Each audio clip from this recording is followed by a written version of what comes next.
fata. Oma buejuma. Oma buejuma in their own right as individuals. Oma buejuma mo my Ghana. Oma yuomumu, oma yuomakumamu. Akasa mo my Ghana.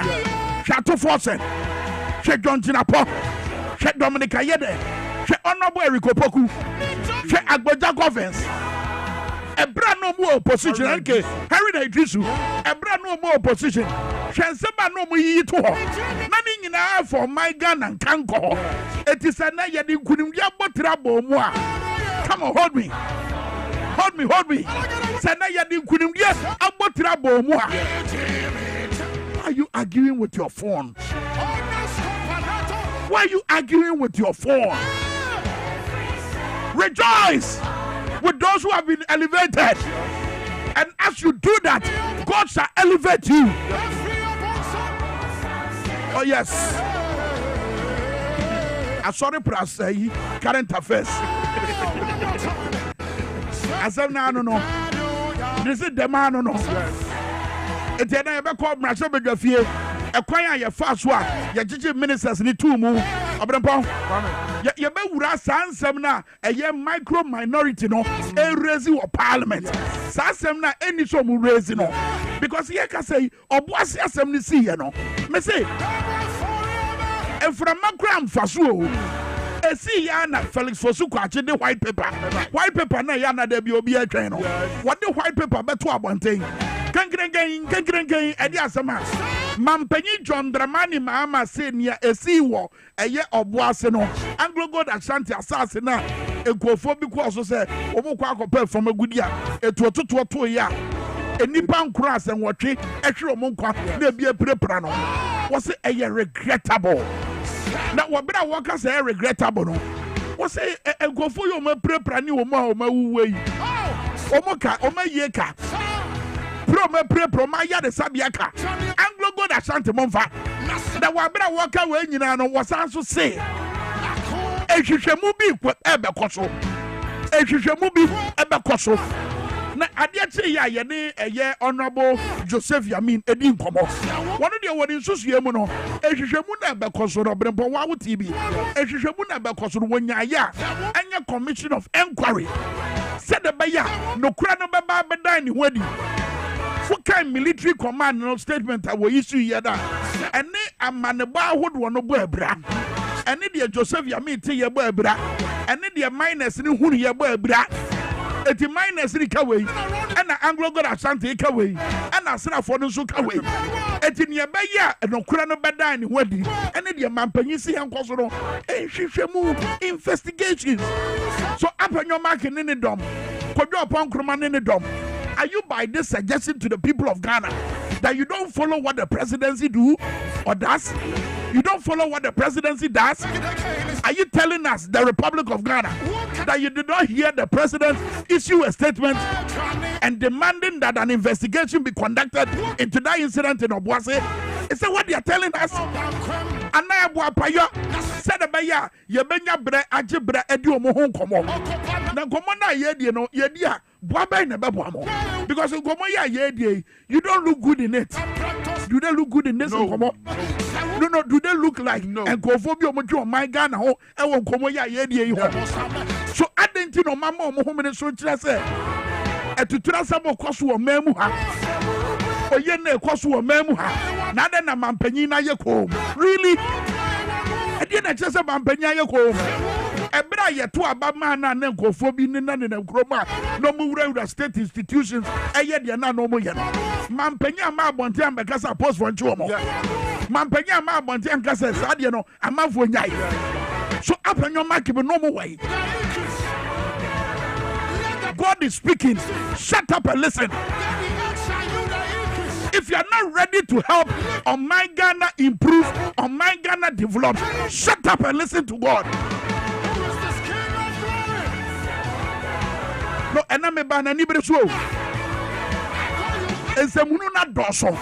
Shut up and listen to God. Nyankopon fa kwani asa hodo no ma esisi wo mamu ha e kasa kire ye. Obrempon said the fire na si aba. Minister wo so di ujare be ba. Shut up and listen. The youth are yearning for jobs. Ghana for person who an improvement in the economy. Ghana for person who developmental projects. I would want. Munya is a mabaya coincidence and Chinchanamu. And the my baby also my Ghana. It's impossible to please God. Then Russia, you know what you're not so big of you. Set Mampany appointment now. Why you know? I go forward. Sorry, I'm gonna forward and cry forward. Meanwhile, that's one so. What called Mampany appointment anymore? There is Okuja to a black one. Even no free. Honorable Sam Okuja to a black one free. Yeah. Honorable Sam Okuja to a black one free. Where you did? Honorable Sam George, you did. Honorable Agnes Namomo Latte, you did. So what are you people doing? Somebody be a car, come on to go. You are mighty today.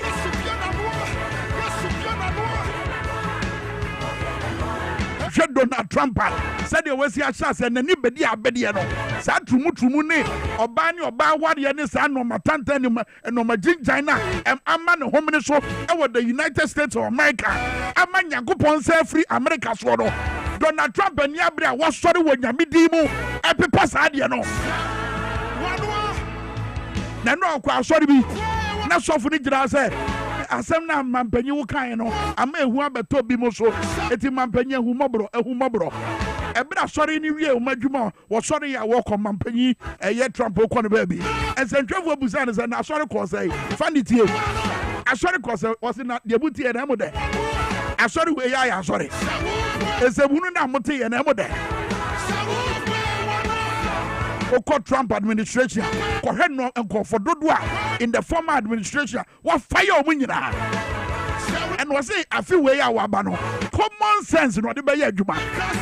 He will not do what used to be practiced, what the common sense and a better to America. Oja Mampany, John Dramani Mahama, Nensan Wejuma so far, would be a common sense approach. Chief of Staff Julius Debra, Nano no Casal baby. Was it Mampanyi any swadi and they said what the Sikabaso so uncrankra businesses I said about your businesses in the Benini Nano Nabama economy no Ejinan national. They are thinking of my gun and Buntu. You know my bed at the Abakochi. Abushabra Society Agudiamos and Babramo. Abrantia Fandi Atenase. Yanya Sports Minister for Metesa no be count Sport FM say Mampanyi sports minister now be you know making sure so we you be 1 to 2 ayampia rough making sure so you be we ya hand time. Honorable Kofi Idi Adams, member of Parliament, Emma Adisha Wobuem. Oduna Mampanyi pound say Ambe sports minister. And come over Bedia Cotton was sports more a friend Yakwaba matching a Bibia Bokodia. Can be fantastic. Na send a man for so as a mimo Kofi Idi Adams. You see, Kofi Adams, I mean MP, honorable. Only say no, a resource oriented person. Or a result-oriented person. Or share we are. Or share. Ada what Anna. Masanyani. Or share a Kofi Adams. Or share we are. I mean the line of. I mean the profile. Or share the profile to one man. I'll share. I mean qualifications of upon a one. Any injury be a why ye a trim be a only so a Penny that Jerry John Rollins. Yeah. A year Juma. Sure. Any idea? Okay, someone. Yeah. The panel. Yeah, both pay because. Sports Ministry honour J. Serious. Said Abroa and Sports Minister. Etimi by Nipanidin, Etimi by the whole seminar, and so amount I was sure to so and I say I just check Galka, a chairmanship of the Galka election on, and also a bit to me about so aspirant. I say Kumsi at the Sanka Cry at their bar, and I feel a ban election committee chairman, and also at the Sanka Cry at their bed, who seminar, a large good sir. At their chopper be our commander head at the Sadebi Akakoto or John Dramani Mahama and I don't seminar and so man and draw only say I dare say the UEFA Champions League no it's me of course my Barcelona it's me a one dear Emma almost 10 come back papa and I want me by Rafinha it's me a boy my Barcelona it's me a Digona matches nibi it's me a Real Madrid and so Ejina Kona the whole seminar and so Emma I will show this no channel song so Roger Emmanuel the sports monography justice will tell the Iron Boy Ebome Chidom say producers remember to say and no permanent some Bromeding just trying to praise himself F to the A and DY Fanti. Yen shem sana say na yen fama ode na kwa kopie mu enso e o mampani aso His Excellency John Dramani Mahama onim say ade say enchekra Mahama President Mahama ebetena so ade say si ade wa sha say eyi ni ministers ne ade e wo hono na obi ehwenim Ghana aman eba the sports fraternity ni dia na obi ehwenim say eye sports minister ebetimi aba na ehu nipa obetimi aboa ma bibia etimi akonka no ana ndro ada yeto na say o mampani ade aba na say onipa ne din no wetimi ade aba na say okopie mu de o say papa ne din ade Kofi Adams honorable Kofi Adams ono MP ade ma buem constituency for ano ana say ono ana say eba no sports and recreational minister na ono ana say de na to ano papa no ebe bu ejuma atoban agiban ede ama o man Ghana se na be ye football hu sesem nyina ebetimi akọ eba no blasters eba no athletics eba no lesser known sports nyina na say least for nine sports nyina aya dese papa we ono ana ebe hwe am bia akonkan ti nyame atuma ya dese vet no papa no ebetimi akọ ese ono ana say de wampani aboni din so ono ana say sports and recreation minister no on ba meye nti ya dese obekọ na say parliament enso akototo na no say vet no vet de kototo na no na bia etimi akonkan na papa no etimi fam Kofi Adams etimi fam we so no ana dachi bia no ye sports and recreation minister no oba beye na nisa enso ho no ayede ho nsem enso manenti nyoma ye hwanim se papa we eba obetimi aboa na bibia etimi akonkan no ene se ade se papa no taxa yetimi ataxe no no eno say ene city se papa no ba ade se challenges are ekoso the sports sector ni nyina papa we ebetimi ahwe no we yi sa no mani nyina enso efro na afenso eba no lesser na se list for nine sports ni nyina na papa we ebetimi ahwe no ma bibia etimi akonkan na se yehu na ma eba finance ye finance sports ni ade athletics any awon aka ni nyina papa we ebetimi aboa na bibia etimi akonkan na afi wa tennis sports no into a revenue at the amount of mine guarantee him say Kofi Adams or Kofi Adams obetimi aboa na se nyame ado na say parliament etini tumu dia na bibia etimi akonkan enso edemiti si ade your sports minister and also sports and recreation minister no papa ne din Kofi Adams no member of parliament at the Mabuem constituency ya de ho sem no enso ma ho no mantie free ho na ekopiem won sem fufa e da betudwa chem so say ba ne club owners ni bi ho no bebre na o say club owners na bebre na esuro GF owura keto kreku e na pan fufo no mo say be ya wan hwe mo kan bibia e betimi etiom to chem say o say no ana ma ne ntio mo ntimi enkasa ma ye diam ntimi nkasa e ma ye nkole GF and say ket into accountable. Extremely. There are people who are even say upekuraji vote no nafa obidimbra victimization. They are protecting their investment. And Bikura Mikachi and say your investment is already gone. So what are you protecting? Because with this competition that is happening, your investment is gone. Only I'm hoping and pray that they do what people have done for NDC in this election.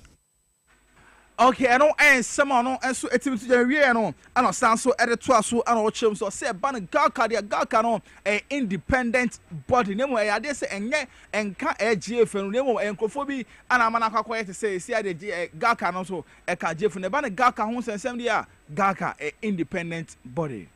GACA is an independent body. It's not a subordinate of GFA. It's not appendix of GFA. It wasn't so before. Check. So it is the regime or the system that has made it this way.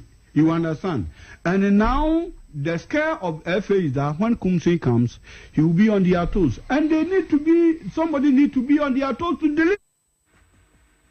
Eno sama Isaac Kumse ono ade se opre kunya ede ama Galka chairmanship no enso on tinyame no Thursday ana ni nyina enso ebetimi abaso a yede ho sem no enso ema ne nto aso ne efa ensem no enso emfa ma de ne kwakopie mu ewo general secretary ede ma swag no eno ho ss papa ne din ede Charles o say SB ede senka kra ede atoja chem so say eba ne Ghana ha see the o arehemu say eba no baby Asamaja John ana fe Andrew Dede Ayuwa they said that bia no ere sankofo no ye do mabaso body e enso ebe mom e contribution I say no mama ye e dey aboa ama Ghana football etimi akonanim.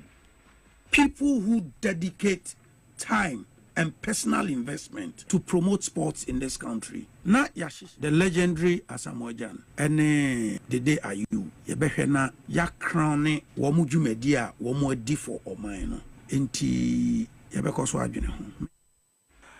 Eno en sama Charles or say isibe etimi atudwa e de afa Andrew Morgan de ayu and afa baby asama Chetchan and so eho ensensem eno na onim say yenko yechi impenifo say yekọ esankofa we enchi de ade enfrentwe ne afa we enframu de na onim say eye eba no eye vice president na ex GFA vice president former GFA vice president and afa say ano and Gaka election no ono ene committee chairman that's what all shey nim say nyame yad ma Thursday Gaka eye election e be koso no bibia ebetimi akonkan ede eno papa ne di ede Fred eye pakpo ono ede sen kakra ede atudwa o chemu se osiado ode ntihye no yame yadoma se ne be ya election no ebe koso no papa we etimi ede ho hyehye ne nyina ede aba mo mba beto aba ne nyina nominees na say delegate mba beto aba ne nyina no ade se wa chom ekwa be fa so a o metimi enso ato aba no.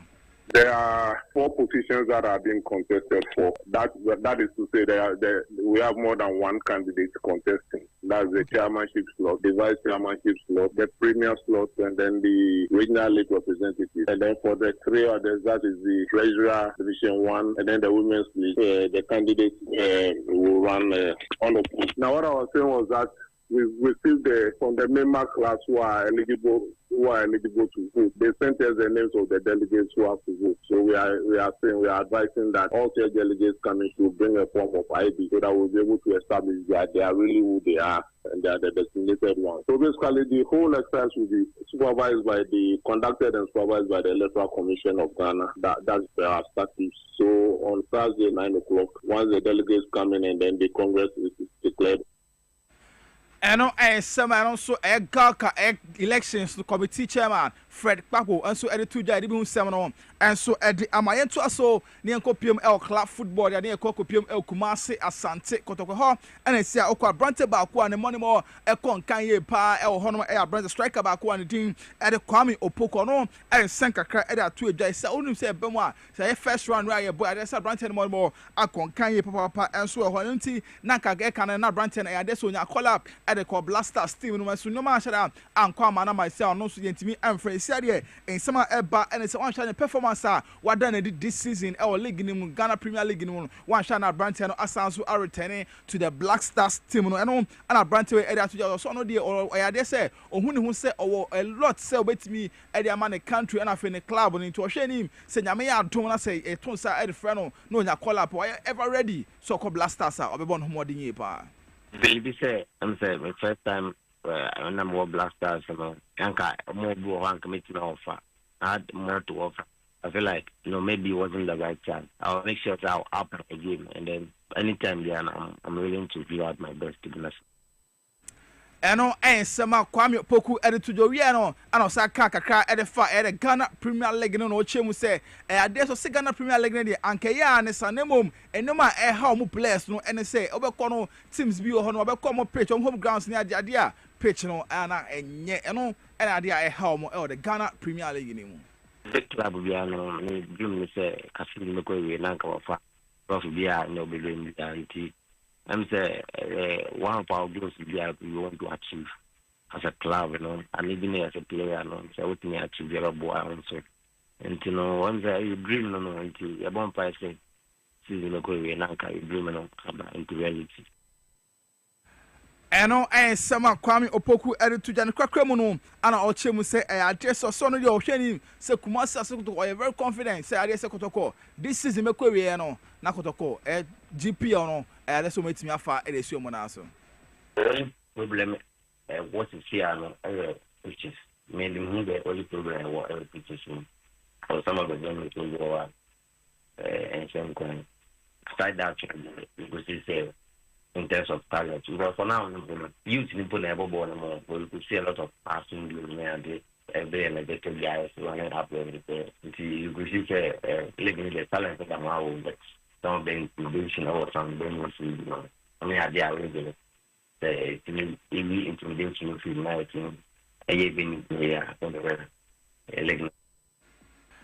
Let's say no sama Kwame Opoku edibia ya edibia so ɛde ama yɛm tu fa sɛ bɛfa no ho ɔde ne nkɔ piem ɛnso ama no ɛnsɛm da onim sɛ dra ɛyade sɛ the UEFA Champions League no ɛtimi ɛba so kama yɛde ho nsɛm no ɛnso Martin say na matches no bi ɛnso ɛtimi ɛkɔ Atalanta ɛtena fi ɛkyiboko andin ɛde Stam Gas ɛbom ɛkapɔlepɔle enum ɛma mo ɛntimi ɛnsim Adabraka Monaco ɛkyi Aston Villa ɛbɔ ne kabako a ɔno nso ɛntimi ɛnsim Adabraka Atletico de Madrid ɛnso ɛtena fie ɛkyiboko andin ɛde Bayer Leverkusen ɛbɔ ne kamienu a ɔno nso ɛtimi bakusan so ayɛndra awasɛm baako esi Barcelona ɛtimi ɛyɛ comeback ɛkyi Benfica ɛbom ɛkapɔlepɔle enum ɛma mo ɛtimi baako pɛ ɛnso ɛwɔ hɔ sanso ana abɛpiem da Bologna ɛtena fie ɛkyi Borussia Dortmund ɛbɔ ne kamienu ɛma ne timu baako Club Brugge ɛnso ɛtena fie ɛne Juventus obia ɛbɔ 0-0 ɛnso ɛhɔ Red Star Belgrade ɛnso ɛtena fie ɛne PSV Eindhoven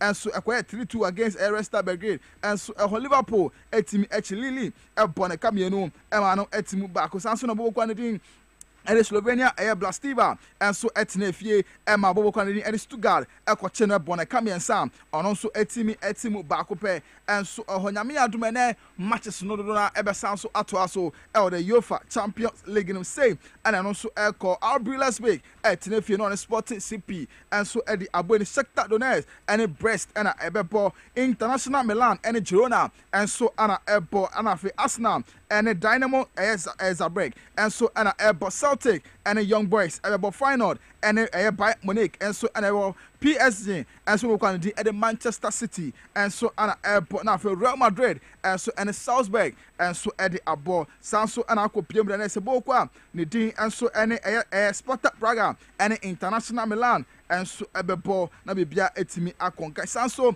ɛna ade sɛ Europa League no ɛno nso ɛbɛtimi aba so kama kɛndra bat baako etimi ɛkɔ so Galatasaray ɛtena fie ɛne ɛyɛ Dynamo ɛnso ɛbɔ 3-3 ɛnso ɛwɔ hɔ no sanso ɛna nyame adom ɛne bɔbɔkɔ a ne din ɛde ɛyɛ Bastita ɛnso ɛne Athletic Club ɛnso ɛde bɛbɔ ani na bibia etimi akɔnkan ɛnso ɛwɔ hɔ na ɛsɛ ɔhwɛ na ɛsɛ yɛmra no ɛkɔ yɛ pint ha ɛna mɛ kwan ɛsɛ agude mu sima yɛbɔ boa no ana no pɛri ne nyina ɛbɛsiba ne mo ansa na yɛbɛsɔre no mamefa nkyia kɛseɛ pa ɛnkɔ ɛmfama ɛyɛ ɔba Christine nkyia kɛseɛ ɛnkɔma wote ama saman ɛyɛ filling station icon filling station n'akyi hɔ no a ɛna no pɛ me sɛ nkyia kɛseɛ ɛnkɔma nti bibia fine nti NDC mo wi ni nti nkyia kɛseɛ ɛnkɔ ɛmfama nti yɛmfa no nyinaa ɛnsiwa ne mom hyɛ ne so sɛ Roger Emmanuel the sports monarch of Justice Ebotela the Iron Boy ɛbɔ m'akyi dɔm sɛ producer me tell sɛ no pɛ me 7 bro me din I'm inside the praise himself F to the A and DY Fandy. Fandy me that says Saudi Agudi Monsama Bre Nano Pay War. DwaboAse Jumedi Su Power 97.9 and Offenso TV XYZ. Kwame Minkah many NK Obrempon and why you didn't come out door. Ebramon the CC of National Big Fee and Offenso somehow would walk also. Our member Bolly Bamboy Ecosi Framantem and Offenso Ministers Fufra His Excellency John Dramani Mahama Edio Mudi Abetoja or more train. See a bever to mo. Ningina yen koma. It was ye dino. And a pay banapay me can say haxa mixture and a haxa capsules. A dro tata here we here pa. Fisa sadro ye ba. Na all satin car. Nani yam shino. Na word gane. Fisa haxa mixture and a haxa capsules. A all satan for. Also a yade bonnet a yadia. A canwa won't say o bono o cocono. And no more bashes officer. We from by Kapu, then woman antia Basobo, now Bush show. Okoyanebia, Mojano Yan, or Sabian was a diafra. Now what you pass so ya, Edianito Yamabwe, Edianianto Yamabwe, Edura ebetimi, also a haxa mixture and a haxa capsules. I was your FD of Wajatum said, I pay for Monkahobi. And kwada moni mfie dumie no monka ho bi oba akwada tua wo nofo ano monka ho bi osa ka won ko ade a haxa mixture and haxa capsules oko Medina class pharmacy on sabaka bi ato okashi drugland repashne hello seba on sabaka and rabi ato na fenso tema Little Georgia or community 2 Kaso Educat Pharmacy at 4 bit friend 0240 238 310 and a 0203 822 855 Haxa mixture and haxa capsules also time for an obrempong Kwame Medimosis for an opinion yet to encourage for Nina Efa Yapomudi ho. There be a mechanic, Missy Nipa Wapomudi, and we see Kenya. Medimosis Sabra, men or they can say, or the new garlic. Touch cinnamon yibiaba enye Kwame adeketo akra. It means we just Ceylon cinnamon. Yes. And the Medimosis garlic capsules. Abedjama so. Edjama so. Kwame eboa improve blood circulation. Umoja say die frusane ewo nipediem afa eboa rectify stiffness and numbness in muscles. Say muscles no mo no. Afa Kwame eboa detoxify the body, serve as an immune booster and more. Eti obi bia momodin na said ye on the Ceylon cinnamon abomodin afa ehaba nuoma ne garlic ya bomu ahyehyɛ sɛ mo amebo ni pediano ne nsa ebetimi akabi afei uyo bi a prostate disorder ewo so a sexual weakness, male and female infertility, hypertension, diabetes, sciatica, typhoid fever, malaria, stroke, STIs afei yarwa hodoa a efa esia ho o dental way nyina no Medimosis Sebra obeje brand na fe wabomodin ahwew na watimi clinic and herbal center womo wo dental barrier opposite police station no omo ewo hon ma fe AESL building inside the Ghana Highway Authority yard Accra Ministry Kojo opposite school for the deaf and Kumasi ahenema kokobe number obetimi afrem na fe watimi akwakwaje ayarehwe 0244 068 447 0244 068 447. All right, avey enkoma hodo no yede bramo yede na maburu bi ebowura bole bamboy His Excellency John Mahama papa fie na omo hihye ties ne ho kro no ba omo de abufuo kase adenti no mo MP no yama no cabinet ministerial appointment. Avey matesa minister no akasa I was say adwobreo munyai no panyin ne nya adwuma adenti no kasa de na NDC amanyoko no Sarabay Adjubrel, Ebedan, when you were Abraham for NT said ministerial appointment, no, Quasi. I say, Dom Kumano, so dear no much. Is it a case? Is there near Cosmo, woman in Yeche, Ebuapayon, near Tia Casano, yet the best is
ɛna ne yɛbɛtumi aka abusuafo bra so yɛde nkɔmɔ ahodoɔ ɛna ɛbrɛ mu hɔ DwaboAse wɔ power 97.9 ɛnke ɔbrɛpɔn asɛm no yɛ very simple yɛnkɔto aba in 2024 yes yɛn nyinaa yɛyɛ yɛadwen sɛ yes sɛdeɛ Akufo-Addo ne Bawumia asɛ ma yi nti yɛnkɔto santere na yɛntie deɛ John Mahama aka no na yɛnyina so na yɛma His Excellency John Mahama wɔyɛ bi pɛn no ɛnsa mmra na wɔmbɛ reset ɔman yi because yɛka sɛ ɔbrɛmpɔn yes ɛnam Akufo-Addo ne Bawumia so nti ɛka so ɔman Ghana o ɔbrɛmpɔn yɛka sɛ in the education sector ɛka wɔ hɔ ɔbrɛmpɔn yɛka sɛ in the agric sector ɛka wɔ hɔ yɛka sɛ in the energy sector ɛka wɔ hɔ wɔkae sɛ bra mampanyin Mahama wɔsua kasa wie yɛ adeɛ kye ya gingire yi ne yɛde mmirika yɛkɔ office adɛ ya energy sector no ɛka na ɛwɔ hɔ no yɛndi ho dwuma wanhwɛ a dum so bɛsaba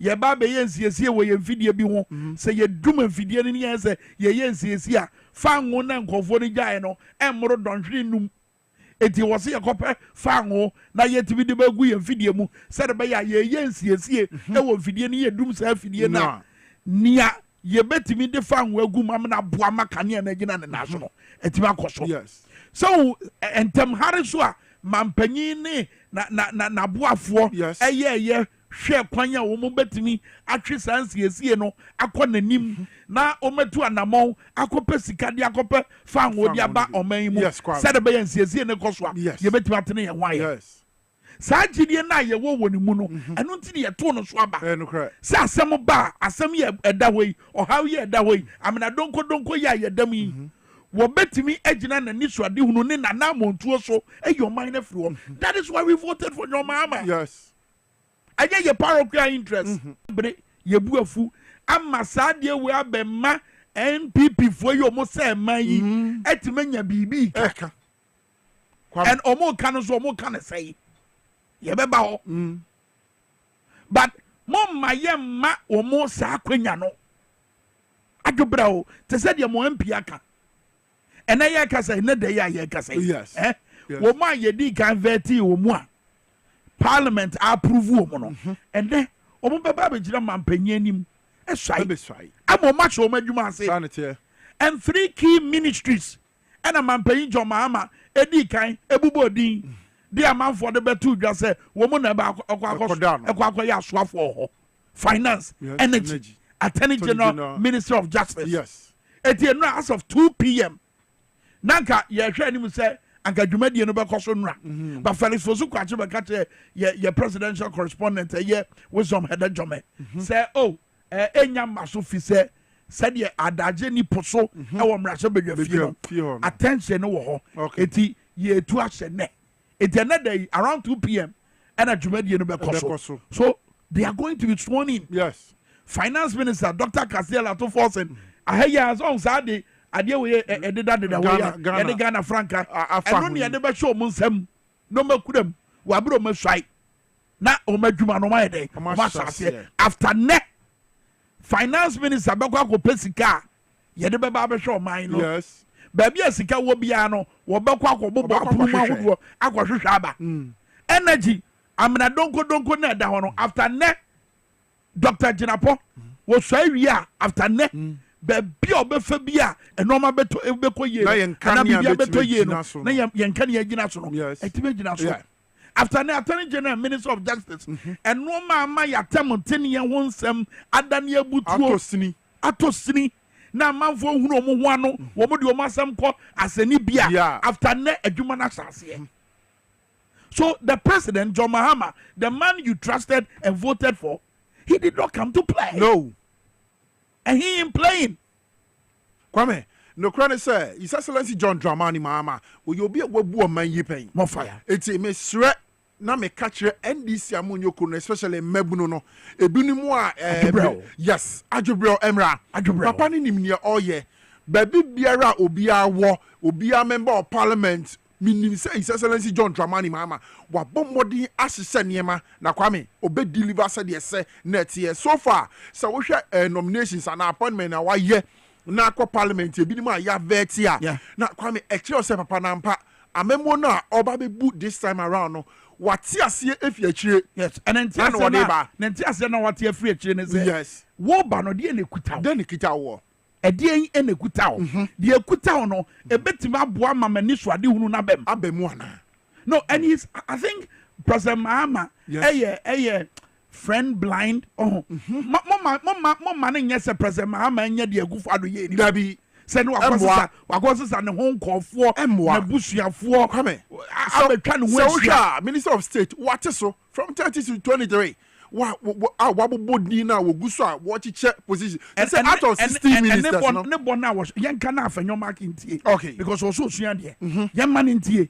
President Mahama hyɛ bɔ sɛ yes wɔde 60 ministers ɛna bɛyɛ adwuma sanitary tio wɔde deɛ 60 ministers ɛna bɛyɛ adwuma sanitary ɛno yɛ ministerial promise yes apart from ministers na ɔmo yɛ 60 no there are other parastatals I mean state institutions ahodoɔ ne mmeammea ahodoɔ ɛwɔ sɛ amanfoɔ kɔhyɛ ɛboa ma na nisu ade hunu yɛ dɛ etimi ba so state owned enterprises ɛne ne ho nkorɔ no ba ɛwɔ sɛ amanfoɔ kɔhyɛ ɛma na nisu ade hunu yɛ dɛ ɛbɛm and based on nea yɛnim no there are over 11,000 vacancies there are over 11,000 vacancies and mampanyin saa bere yi ɛhwɛ nea yɛbɛyɛ a yɛnkɔfa nipa dodoɔ a wɔn dodoɔ no wɔn yɛ no ɛbɛba abɛyɛ adesoa ɛde ato ɔman n'abɔ so yes ɛwɔ mu saa yes but there are over 11,000 vacancies a ɛno nso da hɔ so at the presidency wate so ministries wate so in fact ministries ni bi wɔ ha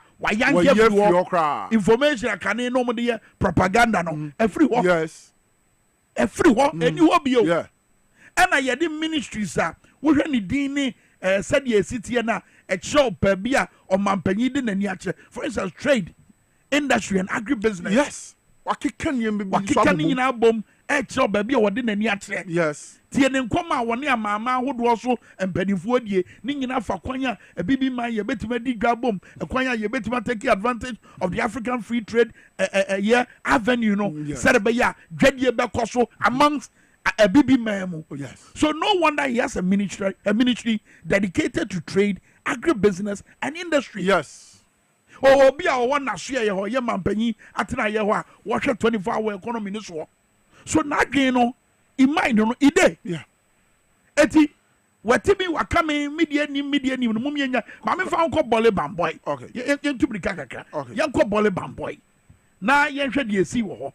And Sa Bolly Bamboy, the no ma. Up in your market enya metro enya hoodiana or kasa seniana wosi kasa wo eyem rasebedwafie no na and I'm praying say the NDC as a political party omum penifo na Ghana NDC achitafo eto abama omo say omunya adwuma mo no. Yes. I am praying they will organize a press conference they will do strategic meetings echiemu ahodo no money mebunu na kasa no man manage expectations na sa no ma we no o ma coile said the beya emma Kwame, you should be under control. President Mahama needs peace of mind to be able to deliver very well.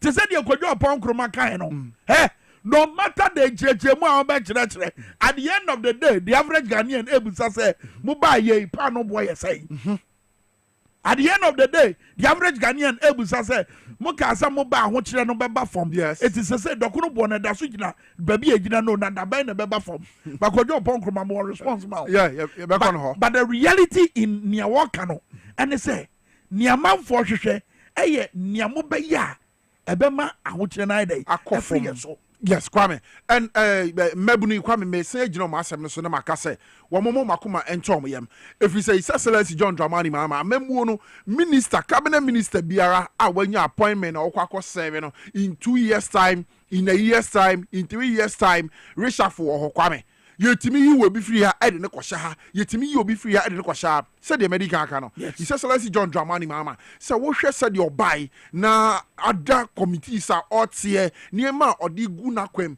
say o man Ghana betimi afa ne ntama pa bi afiri a eni say wo ye babunu na wo ye NDC ni wo ye babunu wo ye Ghana ni na ebia wo mpesua so wo mantemu wo MP enya ministerial appointment ana se bibia e wo se wo de mra na hye wonsem na ebia party no agapade o man agapade bi wo say no if you say and when MP when ya baby anko Yes. Say a fear. Yes. A bra His Excellency John Mahama.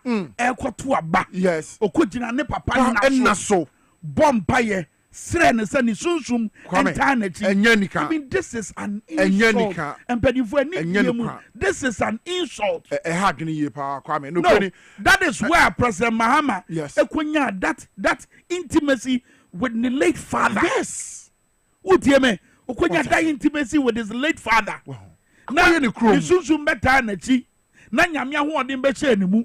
Na nyame na ma ne nsa so eboaye ma wodi nkunim na obi ani agye no. Yes. Then you go to the father fee. Ties. But I'm hoping say MPP for church. I don't know Kwame Minkah because Nietia Makers and say and Obabaho. Yes. Nietia Makers and say the last time ye didn't come off Ora Hono. Ora Alhaji Haruna Halidu. What boy amania say MPP phobia nani etua womo woni momo pa ebubo omudin womo kwosizi municipal no metropolitan coordinating director bi ka ewo kaswa under the guise of Ora say Ora for na asoma ye say yembeje ka no nyame ncha de say no wo ho a wo frɛ Owura Agbavulo late echeche nsem ni mu kire no na ekwa wi eche ye ja ka no ede ma director no. But was so obedi asem na chi kopem say MPP for no ye bedi omu hu yeah.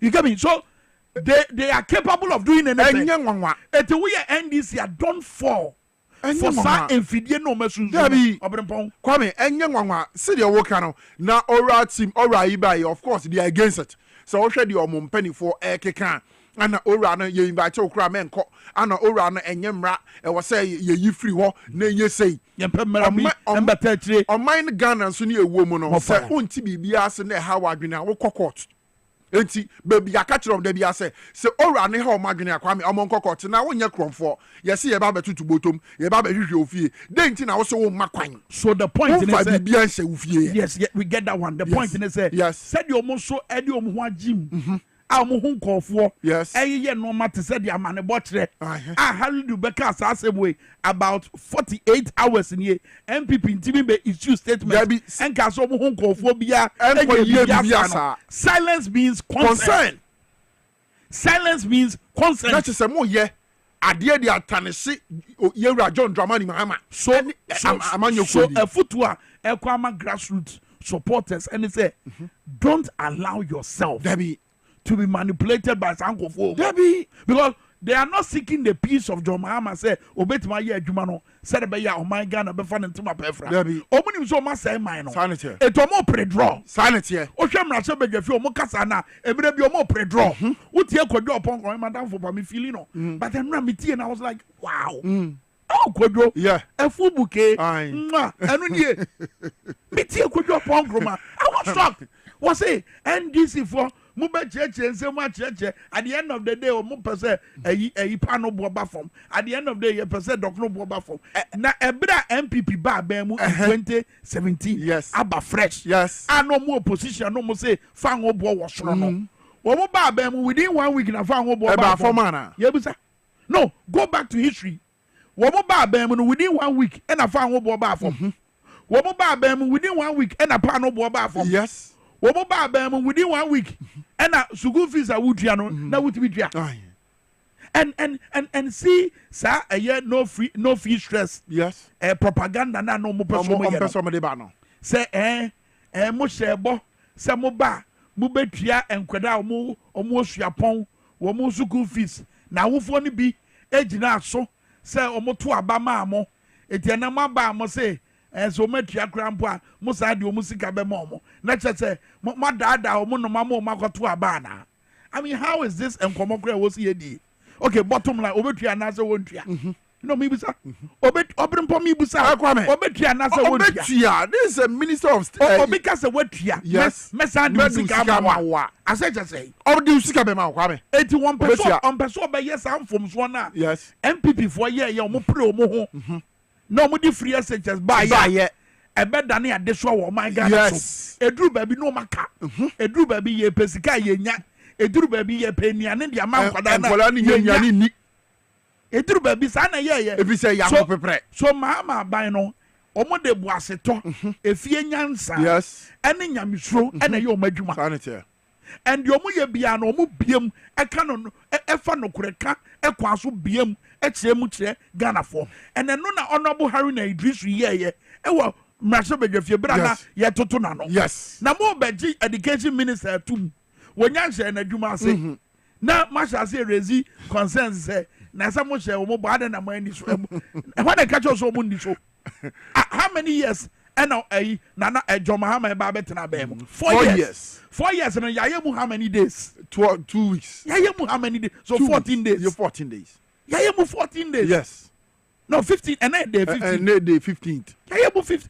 okay 15 day na nyamba na wie yes would be shed and kind yeah they see 14 so 14 and some hours yes so what are they talking about eti awofo amutie me don't fall for that propaganda number 3 tell you mo bonjo mo because the omo ye na very bad yeah propaganda number 3 eye the omo ka fa Obuasi incident no and Obuasi incident ni see here his accident we are near here yeah pa na ye dis ankomo ni ye because ye pa na ye said that far President Mahama statement no a ofa Felix ofosu kwache issue ye no and ye fifi mu ye church mu bise mu kwache mu suko for instance ye busa say investigation na President Mahama say wo ba be ye no form be in be take we need clarity on that yeah and honorable Felix fosu kwache ye frau please pick ye frau honorable sabre dia ye nko say ya be cheche mu chira man for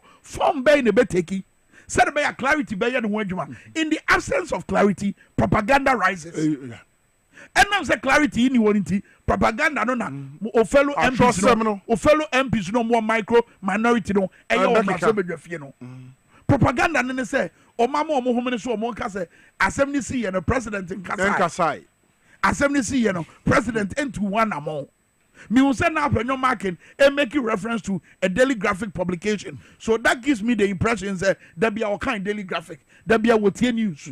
So for someone that there be a Wotie news, now what kind of graphic, no? How are you able to miss stories about President Mahama's statement? What issue say? Ejijemun koso. And when you see your Anglo God Ashanti and Nassas. Yes. How would you miss President John Mahama can say Anglo God Ashanti? Enfa a year or more prepare and omoka. How would you miss that? And yet trot and in nada. Any futrobi, any or say na person or my Ghana komwa. Aka we wonye. And they were doing it with finesse. They were doing it with style. Propaganda number 4. Regional representation about ministerial appointment now. You was on your market as well. I mean more video no crunch now. Na ye ntie nansa. Ye de no krana to that. Shade we my. Honorable opinion market expressing concerns over limited number of females ministers and official regional representation. Honorable people are suffering. There's lawlessness in his backyard. It couldn't have been that you of all will forget it and not even table it for discussion. That is my concern. Although you are on your way to the Ministry of Finance, but do something for the records. Do something for the records. Mr. Speaker, it is unacceptable. All the killings, all the lawlessness, Mr. Speaker, this country, all of us, all of us, all of us.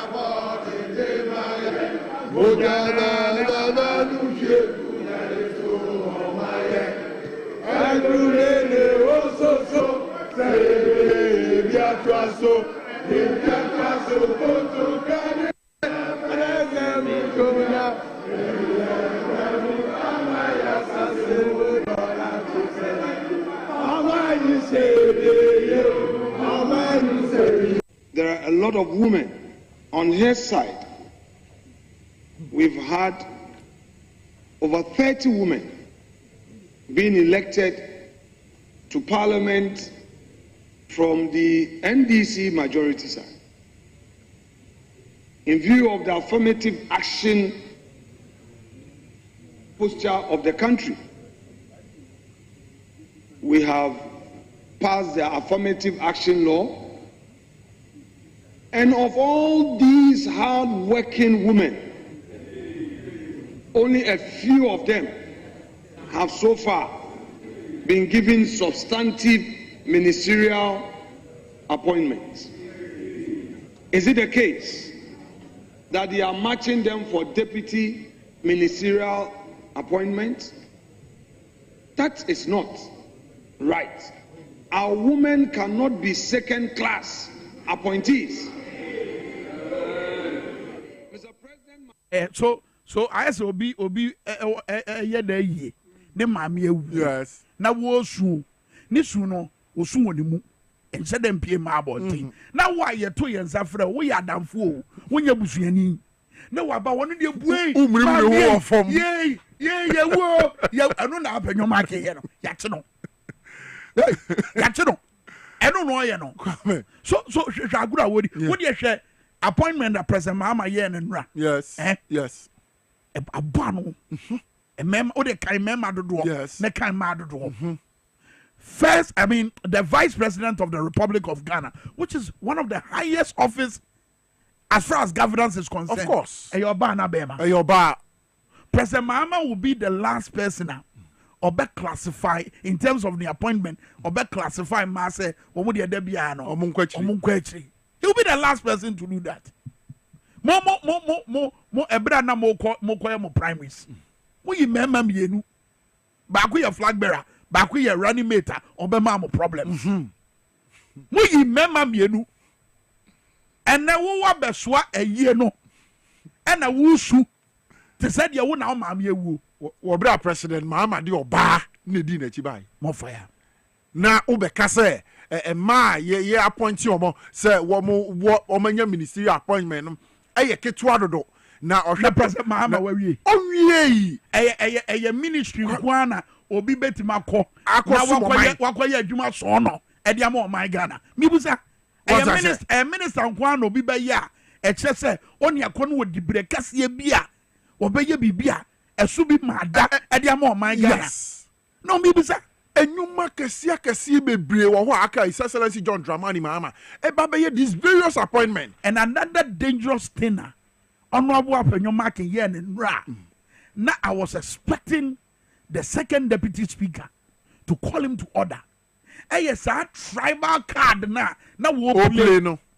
And funny enough, former journalist Kojo Ponkroma and few others were sitting there backing him up. Apenyoma is a lawyer, for Christ's sake. And Nientia Honorable Dafia Mepo, sorry, and then near Brian Wakasano. It is not the case that Nani Bua fool. He was passionate about the way na MPP for no call.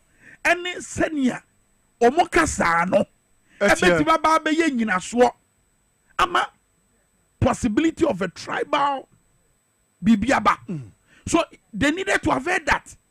Eti kwamba so ye beti besi saade no kwan ene se ye bet sorry ne ye twu madwan ba so and wa bra ye twu madwan si so no mugusu a eka now ye hwe regional breakdown of ministerial appointment His Excellency John Mahama aye wo de ye hwe eno no or say enkranfo nim no say ayigbe nim honorable okuje to ablakwa we di eni oye igwe no ye ve no mi bisa we di eni oye ve it's a regional balance in India every region any every region. What the moment shall say free has say Afro region. Yes. Honorable Eric Opoku. Yes. Ashanti region. Muntaka Gilbert Ejay.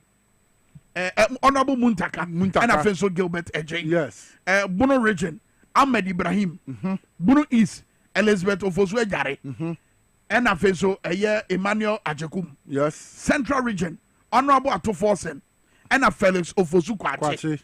Eastern region. Dr. Manebuama and George Opariado Pablo. Yes. Greater Accra. Honorable Sam George. Nam Omolate. And still counting. Yes. What did they make? Yes. Northeast. Isi Fuseidu. Northern region. Honorable Haruna Idrisu. Yes. And Afezo Honorable Mutala Mohammed. Yes. Joseph Nikpe. Oba Oti regional. Honorable Kofi Adams. Oba Savannah regional. Honorable John Jinapo. Upper East. Honorable Dominic Ayene, Upper West, Honorable Rashid Pelpo, Volta region, Mississippi, Volta region. Honorable Jifago Machi, yes. Honorable Okujeto Ablapa, Honorable Kwame Agoja Govins. You got me? Western region. Honorable Kofi Abua. Emmanuel Kofi Abua, yes. Honorable Emilia Arthur. Yes. Western North. Kwabena Minta Kando. So what are we talking about? Hey. What are we talking about? It is emprewa kasano, emprewa nyinse, emprewa kasano. Na wa be here say, you best say nyinse. No correct. And into na honorable rocks in nature dafia mepo. Asoria. Na what you madri so. And you get people on the other side they can say, na I feel na obo. Eya bufu. And ebra kura no moto sa anyo no yanara ya saso no. Me so for sa video no mami bio. Hwe honorable aprenyo market ni nutu. Ye kan ni nutu out ase. Na no ha say no. Wo de hwe. Na wo nwenwe. Na wo sere. Oh yeah. So it should tell you said nya wo ye no gra no and said anye who ni say ya gro bi. Yes. Kwa me hu ni say eye nkomo bi na o madi ni dem said abi said ye sua no abribiara yankan sem bi ebetimi ama yakasa fa ye ho a ye be yira wa memo no kra. Sara me hu no kwa. Politics in nya sa ne e no. Sara me hu no. NDC what a minority and also more opposition. Look at the issues that no more raising. Yes. What the tone send any what you say no kra no. Yes. Insuojina mo nsem no. Insuojina mo nsem no. Yeah. Moja ne na mu. Yes. Enkwatim. Yes. Ato force in ka say ye be ye de yiwan be yimrewafo ne nkokorafo a o makọ pension ansi. Yes here. Wo mo kai no so mo ba bonten be ka say nya no kra. Nya no crazy. E kwa wi eche de na si ye yi ebinum sakora kra kwa me. What did you make can say? Eti abaya wadi just 2 weeks. Then all of a sudden mo raise issues and a krata mampani kra ye wan twa ni ye and a mampani na also ochro krata no we nyina ye bia Kwame ebia na say yaje bra ye di omo ho nkomo no. So what they want to achieve and they say ye be di omo ho nkomo. Yes. Na oman no adwen afri ni ehia no sanity Kwame but ni enti amaje bra me ni unyina yaje bra ye na etiefo ni ahwefo ye di sa nkomo we and they say ye pese no kra ni dan ni wadi and wabra no kra ni dan ni wadi no NDC musu munya mu homework and the homework you should be doing at this point and they say there should be strategic meetings, strategic press conferences aimed at managing people's expectations, aimed at calming the nerves of the grassroots. Yeah. Meet them, talk to them. Silence baby aye din not when there is no information. Obia adwen e be ba ni trimu bia na de obekoti obabi ketu bia na ya je di. No wa je di no de ye adwuma. So mama information gap bia ma. Information gap no na Uriah house near bompa bi gap near bompa etia gap beda wa e na de o hauba mama information gap beda ho information gap beda ho e na obonye for no man home so because there is information gap on said the obonye for no man home so okay den sem kwa etiti mumu wo bre kura His Excellency John Dramani ma this statement ababe kasafa DwaboAse eye nsem no mu gina mra sebedwem e kan pefere say omo de omo huni na omo nte Kwame nti said the oka no eno ano no e wo sa bibia information ne ba bontin na ye kese e very loud na Ghana for timiti ase Kwame te said the honorable Felix Osukwache wo koye Wasempa FM no ye twen so be ba ye wa Wasempa FM wonya bre e di nkomo e de fa e presidential jet issue no on say MPP for raise issue say ena mampanyi han ni nua ewie mo hyen na what the man is no $16,000 per hour and I did ewie mo hyen akoni aba it mo pre draw but no honorable Felix Osukwache bro kwa Wasempa FM oni obi wo mu di nkomo no kiremu na wo kiremu no say no kind presidential jet no ewo hin ho obi obeka ya be 2-3 years nkomodi aba ho an say is one of the best of this the course is na dia enti abanfo fraba. What happens is that you review of everything, including flash service and company. You better say what is saying and son. It is normal practice. You keep saying Flagstaff House. Oh, sorry, Jubilee. Jubilee House, no problem. Unless me, I'm not fussy about the name. Okay. Well, And yet, it it's not doesn't your lie call. with me. It's not my Very call. well. But Very me, I'm not fast. And what you call a place for me. Okay. So Okay. Some may have sentimental reasons for doing so, and now historical, ideological reasons. Mm-hmm. I didn't agree with the name change to Jubilee. Flagstaff House, the Nkrumah name. I don't see why you relocate as a friend for could have maintained it. And that's empire from Munya or modern studio. It doesn't mean someone unless there's a genuine part of your brand exercise be to make yourself more attractive. But for me, what you call it really doesn't matter. But it is not my call as to what we call it this year. Answer now the call.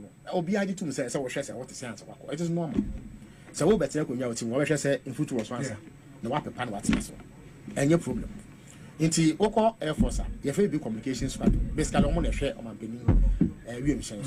Sometimes when I forget 28 minutes, that's what I don't know whether it's still there. Almost a 70s aircraft, but almost to maintain Yama, what's the matter? You don't see the aircraft because they are very good engineers.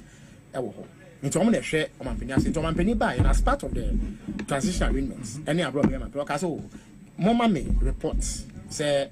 On the state of the presidential jet. Of the presidential jet. I want to say, many in fact, there's whole squadron. How is it? That is yet to come. We need to give them adequate time to do it.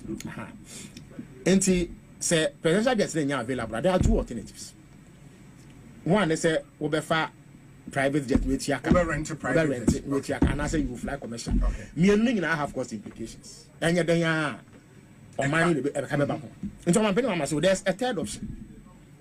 According to my car, say you're too about ya or I would not make my opinion. Or they a year just target in the coin. Okay. Obian said by him, or you need to prepare. She may be in who be in. It is all plain. I will be call Gabon, Kokongo, farming to them if it is in good condition on the manual. Many of them say, just so. And then I say, I'm used to I did say, yeah, no, a new sabi. And as an ahon de no say net no ye nya nje mu say to me too nti ye ntwen kakra na e say ka me kofa commercial flights and as me call rent we ya ma me use we ya emfa e ka bia mrega na fo me hu I don't see anything wrong with sanji no there are two issues at the kuntia in fact traveling presidential travel ka be ye issue is cost in fact I started 98 abra for car 3 some before year the on form commission was after a friend saying I think the interior minister or press secretary from Japan say because of the BFN special purpose vehicle and when I HSBC for my lawyer got told a year plane into normal TV that there was nothing was discovered as untoward. If it's our time na presidential travel be a issue into Russia man penny go for so by now in this first year kind the number of times we took kind. Oh, now we took 50. So it became part of the politics. But Omampeni Akufo-Addo took it to extraordinarily absurd levels. So yeah, man, broso. So what say? Presidential debt no work. Maintenance, fine, no problem. You must make alternative arrangements. What arrangement did you make? You made lavish arrangements. Emma with difference Mr. Bigina Parliament catch and say, so now we will share with me a value for a sense of our journey. It attracted criticism from the people of Ghana. And natural. Sabi, which you have to, Miss Meet you at all. So, what shall I bind the defa at one or air fossil and now offer to the one why you have the right to complain and cry loud. Daniels did that. Many of you thought Black West and he was justified because he showed concrete evidence and it's DNA. In fact, Obeka has asked by for a long time, no Muniano. Omoyano cry in Yanom neighbor and pass Obie the kinds of aircraft. And a boa omutia. Our Benima say if for a short time the presidential aircraft no anywhere. It's a semi-call rent for Florometiaka. Mukroyana, no position America say, or Maniska Samasa Yeniska. And I say, Marco for commercial metia, or your man into business class. No way to Akadi. Mama, you see them using and saying Yakakra until time I mean ya. No, any Tietia. Essable. 82 options were available. Yes. President Mahama, the third option, Ebekau. Third option here, day, many of Brimpong, many Ibrahim, many Kwame Minkah. Near Dupreno. Yes. Mamma Fanny Maconiaba, Wabra Emma at a cost to the taxpayer. And options we are doing in at that table, no, so native Nesikasem. So, our opposition was saying, yɛnhwɛ yɛ sikasɛm so yie yɛntoto yɛ nneɛma yie sɛ de bɛyɛ sikasɛ yɛn nkɔ so wɔyɛ obi a wakasa no nyɛ ɔno na ɔba abɛn mu abɛsɛ ɔman Ghana sika eti sɛ third option bi wɔ hɔ na mfa ɛka ɛmɛto taxpayer no so a he will go for it. Of course. So draw na MPP for pre no amfa Ghana for ni nim no kore no and honorable Felix Ofosu kwachi ye dase pa say wo de san chechemu we so aba ebeboa pa the other point na ye pese wo make wo abra ye guso a ye fra nti so obi ben wa omo nyi wasutire any investigation na president Mahama say e was a koso with the DwaboAse case no form ben and a bit take one question and I'm pese me busa form ben a bit take say sa clarity ne ba ebeboa ma obi ehunu ekwan a nhwehwemu no bekoso ebesan so aboa ma obi anya adwen e de afa senia investigation in susu aso nya say bia ye bu obi for na say ye bu obi bem no ekwan a ne susu aso no ebesi ai akọ because we bi mutinu no say kwaye bambofo na eya na ntan koyi but say kwaye ba aso nkuo te say the short commission ne ye na eya na ye yi no TV so no obi ahwa even though Basun Kono de Natemu Bebadie, but Obi or Behabianso, I want Natemu. Ah, and no Bebuama Periperio. Nafe, Niakano Swide, Adan, Obrempom. No. Yen to me can inquire because a Breno, Yaswan, and we have for DwaboAse Power 97.9 and a TVS said, yes, I call Ghana Rashabegafin and Ra, MPs on my baffle frono, Omubebre, a Kasai. Nebra yenua edem agba na wonse no ye dwom fia no they produce morning show brand e camera for no wow oh yes radio SYZ can no produce morning show okay eti your first MP yenya free fia we ye Ketu North this year sounds ye Ketu North member of parliament wow honorable Eric edem agba ebra na ye di nkomodia fa ministers ayapa omo ene nienti e wo so ye ju omo tum no osore kasafa honorable Haruna Idrisu honorable Eric Opoku and honorable Abuja Governors say Enokanasem. To the Minister Designate for Agriculture, we all know the Honorable Eric Opoku. He has become not only an authority but an institution on issues of agriculture, and he displayed that yesterday before the Appointments Committee. I believe that the agriculture sector will see some steady growth under his leadership. Mr. Speaker, the three nominees, I believe, constitutes what we can properly describe as a solid team to move this country forward. Thank you.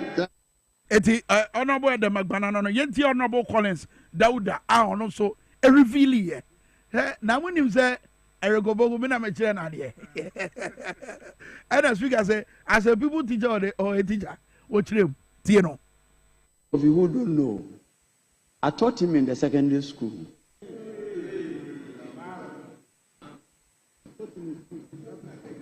And I have my senior high school. You taught him as people teacher? As a teacher. And I have my secondary technical school then. And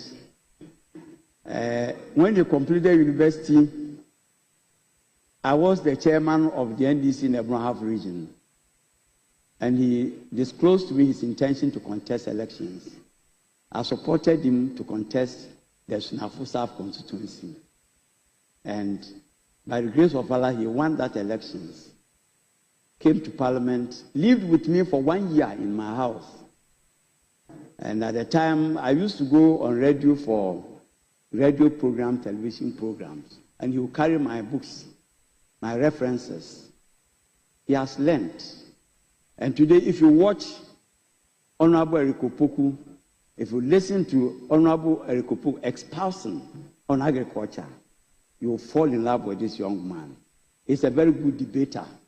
He has debated very well on this floor to the admiration of many people, including Honorable Afenyo Markins, who describes him as a very knowledgeable person and very meticulous when it comes to facts. I'm happy you have said it is true.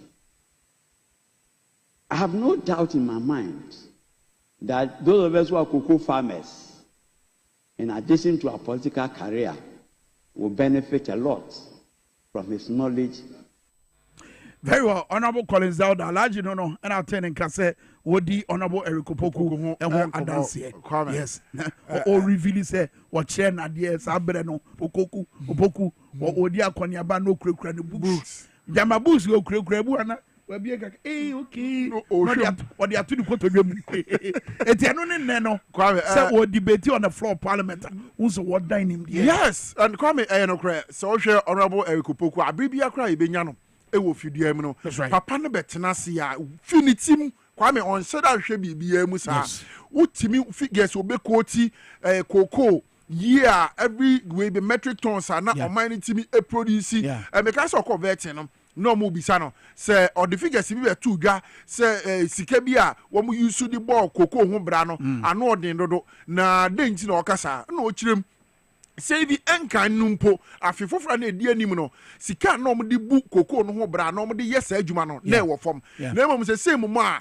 yenya lower production from cocoa na esote no metric tons na esote no afei mom na sika ye de bo cocoa no ho bra no e rise ana e kosho enunti ana ma na beka say eni se kwon sa say ade a cocoa no ye nya no bebre ana ye use sika de ye nim say ye nya no dodo so Kwame very well kasa number na wie ye say braso say action e be dan ho enti na Ghana Farmers Association womo eni nsentwefo di nkomo no mo ni TV34 ena di nkomo womo dan na di say honorable Kopoku waba ye mo atena se ene ebo 2 pm president Mahama bebo na ye shy na waba tena se it waba ye mo atena se na waba yi ye hi asem ne se ubobodwa na ni stakeholders within the agricultural sector edi nkomo no mato adwen wonu ma omo hi a ebeboa say no mo kan o asem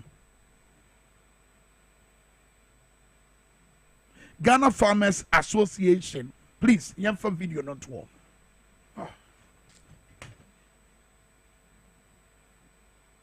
okay, very well. And you're ready. Wabro ye amana ye ready. Ghana Farmers Association interview now mo ye TV3 no. To say them di kan and then said ye adiana to a friend yamundi and commonality why monument nante na wabra ye nante bom na fidie and said ye esitie bia no ye timi mo bono 101 yes and no na beboama e bra na so ya na ya pon ye koyenim adaje ni poso but you see pressure on the beba amanfo be raise omu issues you get me at the far agriculture sector education so amanfo be raise omu issues eba energy sector no so amanfo be raise omu issues no much no omu nya minister de ya ebeboa and I think say one thing that is synonymous with the NDC abino and as the NDC party no stakeholder engagement what show omu manifesto na wutie flag bearer sabre wo the president of the Republic of Ghana ne kasa bi obeka bia no what tuana edan na di say adwen toa for payment won be gina so ama o mani tuade hunu dodo na ede abem afentie Ghana Farmers Association wa abra no de omonsem etuga and they want to abide by that. The NDC also came with their own manifesto and their own promises, and they want to abide by that because that's the social contract they have with the people of Ghana. So for us, we are expecting that the minister, the nominee, will do that. But in the spirit of inclusivity, in the spirit of togetherness, in the spirit of and coming from the fact that he has a strong agricultural background, as is a farmer himself, and so the president is excellency. We are very hopeful that together we will be able to come together and move the sector forward.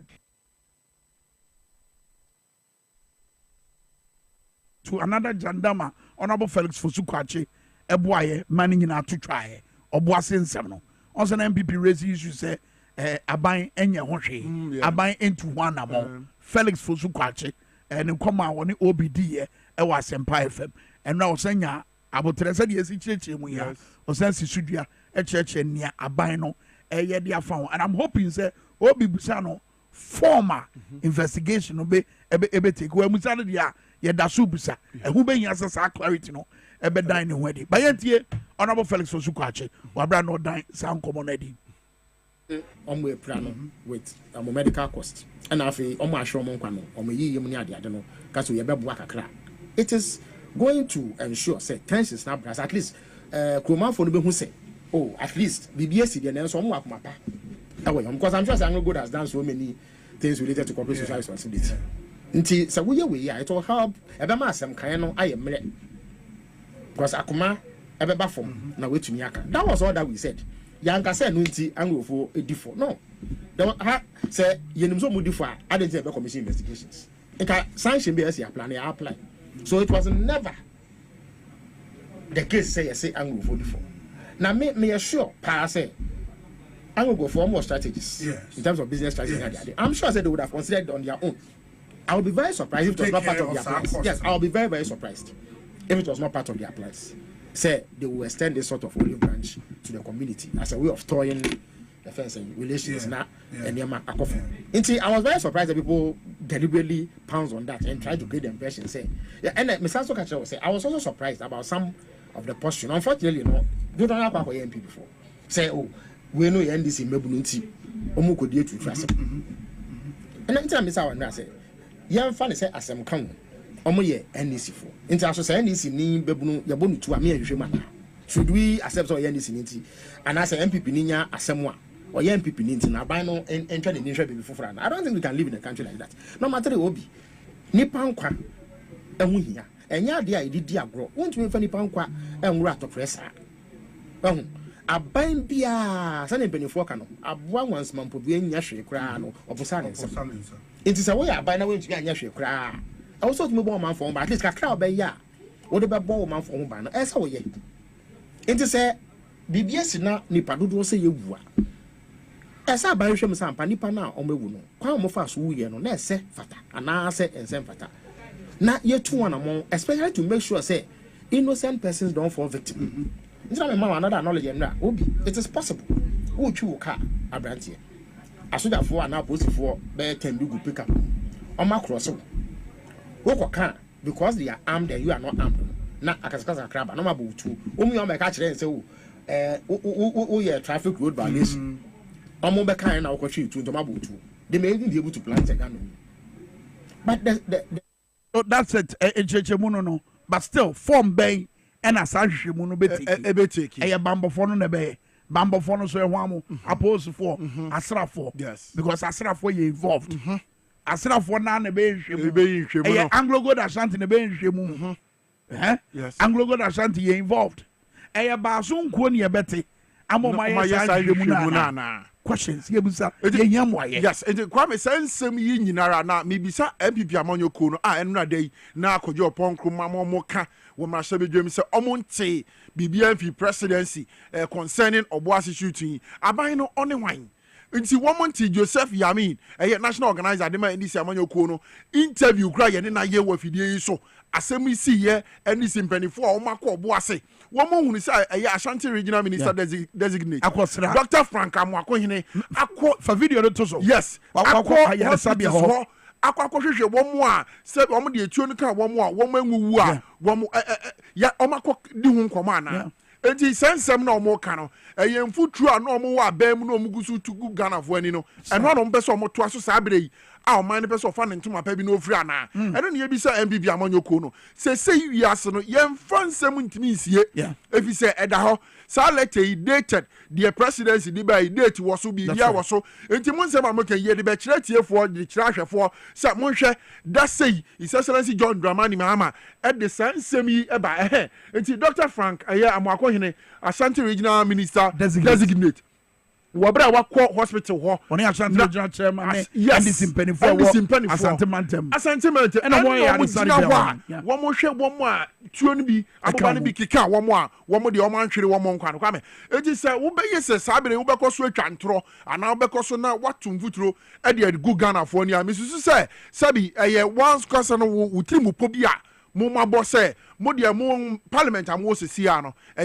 mo pese mo ha o my aban adwene the His Excellency President John Dramani Mahama any NDC amanyoko aye o madwene se o se ye bia o man ni se kodu ye be bia tete proi enye complaints no mo de ba wo mo me complaining njire obia Ghana fo anya gidie ne anidaso wo mumu eno nti na omo de tumi asa mo mo bio so omo message o man no enti omo complaining no mbeko so aye no yenso ye ntena ha na MPP amanyoko enketenkete minority e wo na hye bedwem no wo mo metum wuturo mego Ghana fo ni abiri bia ye de no kure se na fata ɛbɛba bɛsom wɔ ma aba bɛkyerɛ ɔmo sɛ ɛyɛ sei na His Excellency aka sei na NDC amanyɔkuo abɛtena bɛn mu wɔn yɛ ne mu mɛnyɛ ɔmo ntoro a wɔn ayɛ sɛ ɔbɛka kyerɛ Ghana fɔ kwa fantastic ɛna afei nso adansebie ɛdeɛ bi a yɛnim no yɛde bɛto dwa sɛ de bɛyɛ a mo a mohwɛ etie yɛ a moyɛ Ghanafoɔ a mote mo Ghana motua moto a President Mahama ɛsom mo no mobɛhunu baabi a nokorɛ no ɛda bɛyɛ ntie Alhassan Suhuyini Tamale North mmarahyɛ badwani ɔno so saa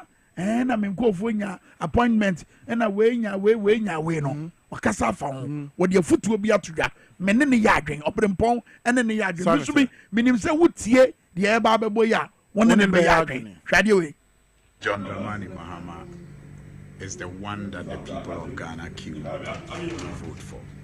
Many of us went throughout this country, with our resources, with our time, and with our energy to campaign for him to be elected because we trust his judgments. We trust, his ability to make the right decisions when it matters most. And so it is too early for us to be questioning decisions that he makes just because those decisions are not in line with our expectations. We must continue to have that level of confidence in him, knowing very well that with all information and facts available to him, he will always make a decision that is in the best interest of Ghanaians, the best interest of the National Democratic Congress, and the best interest of all of us. We want his government to succeed. And so that should be paramount to all of us. And we put him in front as a flag bearer of the party because we know that his decisions at this time will make the party more attractive, will make us actually, reset this country and win subsequent elections. Let us continue to have that confidence in him. I have absolute confidence in the team that he has assembled so far, from the, ministerial appointments to the presidential staffers to the CEOs. I mean, tell me who among the slate so far does not fit the position that they have been, nominated to play at. So it's a tough job for him. And what he needs this time is not our disappointment, it's not our anger, it's our prayers and our support and our encouragement. And so at the end of the day, if he succeeds, we all will enjoy the fruit of that success. So say we understand you, but it's something on the pipeline for you. Should we expect something in the coming days because there are still the His Excellency, all right, and St. Jeffers, Yana is Yedribo. Oh, Okofifi. So, Monyana, Kwame, me member bosso. So far, ministerial appointments are ababonting any diaka. So far, His Excellency John Dramani. But the Yana said, and the day. Ebo tua oma ye ji omu tumu nrano ye be so omu okay no match omu adwuma yes so bo omu di enti oma ya ji omu tumu and 6 ministers are ya approve our parliament vetted and approved by parliament honorable Gavins Kwame Agboja Ministry of Roads and Highways and ya jina tumu a and we obeside actually His Excellency President John Dramani Mahama honorable Haruna Iddrisu Minister for Education ono so ya jina tumu obeside Agric Minister Honorable Eric Opoku one also yajina to Southern Finance Minister Honorable Dr. Kasiel Ato Forsen one also yajina to more obeswai and net area afe John Jinapo our babeshe energy sector no so yajina to more no subesai and afe Dominic Ayini our Attorney General and Minister for Justice. And net one also ebe sai presidency or the actually His Excellency John Dramani Mahama. Okay, can say white letter every presidency or abana this time round krata ubia yaman appointment rather announce President John Mahama according to ubia wababe too.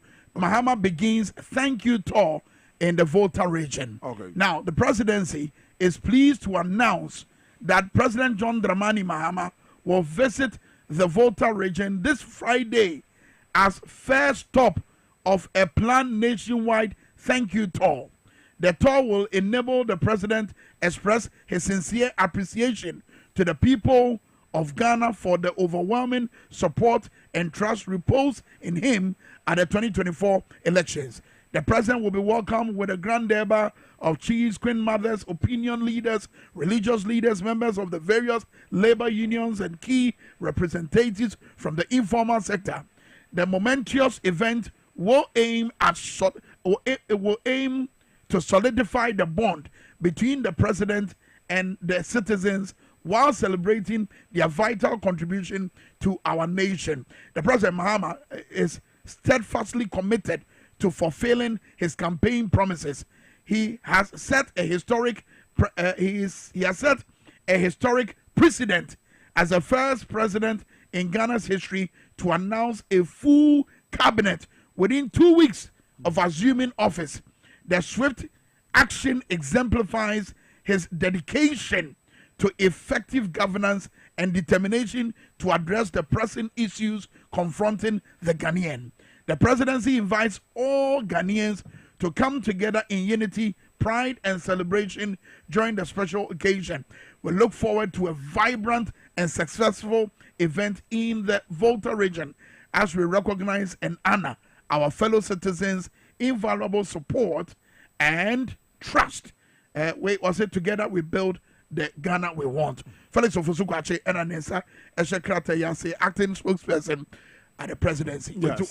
Not just President Mahama Beche. Thank you to us. Obesraya nyina o Ghana fana nyina. Yes. Na obebo dwabonase no ahemfonem yenoma ye opinion leaders ene empanifo mo che o madwea edu akire ene labor unions ahodo ebeba behia ye mampanyi ba wo hyase e de afrifra mantem na framantem no ena dwumadi ne bekoso na because wo mampanyi ekasem ne nani hwade mu wone yen ena echichire man no abom badade edi akotere e wo krata anim se mampanyi ani ku ne boshe no ho na de obeye bi obedi ne boshe so no oso obeye ebi ne se wo omanga na bakwasem no se say wabeye mampanyi wodi kanya within the first 2 weeks and 14 days no watimi ayi ne cabinet ministers no abibia da akwa eti nhyamu no beye akwanya temamfo no benya no mate na ni swade no ase na adwentu ato akoso na ne owo kacha mansan no yede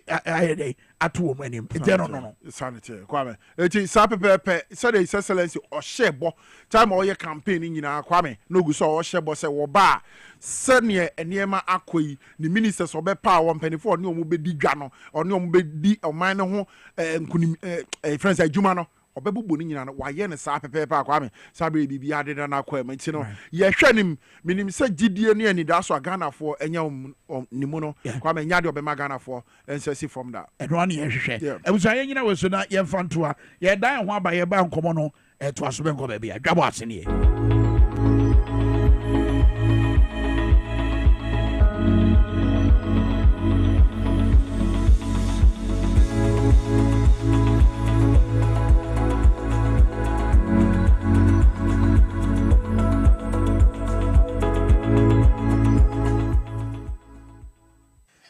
Yamfa Ensiasyon ko infi True Word Pharmaceutical Company Limited emamu sabi True Word Pharmaceutical Company Limited Indian company kasia yaso ye no ewo India na mbom yendo no ebi wo wiase afana nyina ebi abedru Ghana ama Food and Drugs Authority aye nhwehwemu e de afa yendo no ho se eye papa ebo adwuma enti Ghana for emfansa wo ho yare enu ye de abadwaman so no edoso na mbom ye di kan a mekasa fa ho True Word Vision Capsules nipadua na akwa yenka ne nyankopon de ma yen yeni enti abibia e wose yema yeni ehu hia yen mama me pacho wako hospital na doctor aka cho se wanya glaucoma ana se pressure be wani no so a wonu munura na so enko obi da sori anopa ne nani no eso aye ni wisi wo hwe light a wo hu ne blare obi wo ho a ade ben na wo hu e wo akiri nso a wo hu no obi wo ho a ade sa na esuma duru no ne ye ka ne night blindness no we obi a uhun sense so we nyina bomodi a na hwehwe True Word Vision Capsules True Word Vision Capsules India hahama ene yakekan boma ye de aye abandre na True Word Pharmaceutical Company Limited ye duro no ense yare ahodo ye duro ba ku bia no ese yare ba ko me pa cho we obi a wanya cataract anase etesi we ni so a bomodi ana hwehwe True Word Vision Capsules echi akwan me pa cho enunu donso e wo dwaman so enu nti na ye kire enunu mu a ye de kire TV no so se ne be ya wobɛhunu sɛnea aduro no ne su ne ne ban esitie enti wokɔ baabi a yɛtɔn aduro no na nipa no ka kyerɛ sɛ wo yɛni True World Vision capsules wɔ hɔnom na mmom yɛwɔ similar product a ɛbɛboa wo a mepatwɔ insist sɛ wopɛ True World Vision capsules anaasɛ yɛnuo no mu bi a wobɛtumi de wo phone no de atwa na wokɔ na sɛ yɛsɛ ebi ni hɔ a mepatwɔ bɔ mmɔden na fa yɛ number a ɛwɔ screen no so anaasɛ wobɛfrɛ yɛn ɛwɔ 0558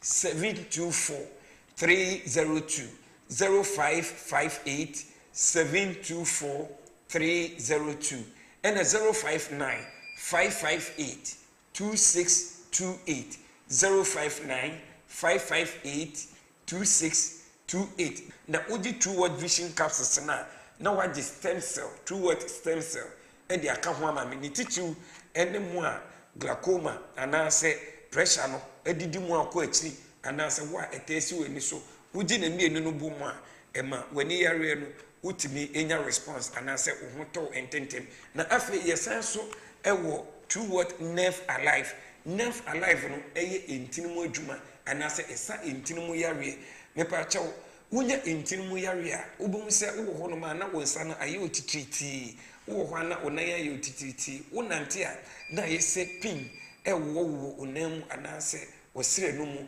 me pa kyɛw obi wo ho no ma wanya diabetes anaasɛ stroke anaasɛ hypertension me pa kyɛw wonya saa nyare we nyina elidi to entinimu yare enti wonya entinimu yare na aduro baako a ɛbɛboa wo na ɛbɛtu entinimu yare na ase ɛyɛ Nerve Alive a ɛyɛ do tatahwe a ɛwɔ dwaman so me pa kyɛw bɔmmɔden a na hyɛ ne nsoma me sɛ Nerve Alive no sɛ wonya entinimu yare na woyɛ bɛrima a etumi ma wonya enamu mmɛyɛ nti woyɛ bɛrima na woyɛ mmerɛ ɛwɔ kɛtɛ so entinimu mu ayɛ mmerɛ a me pa kyɛw waduro ɛyɛ Nerve Alive bɔmmɔden a na ma wo nsa nka bi na wo nsa ɛka Nerve Alive a ɛyɛ entinimu mu adwuma no na yesan so ɛwɔ joint fortis wɔ hɔ a ɛyɛ adwuma ɛwɔ yɛnu mpem ɛne yapɔso me patcho enye painkiller tieni ye joint fortis no enye painkiller na mmom ya kɔfa pains ya no ɛde aba onipadua no mu no ɛkɔkɔ sisi onipadua no na yi saa ɔhaw ni nyinaa ɛde afiri hɔ no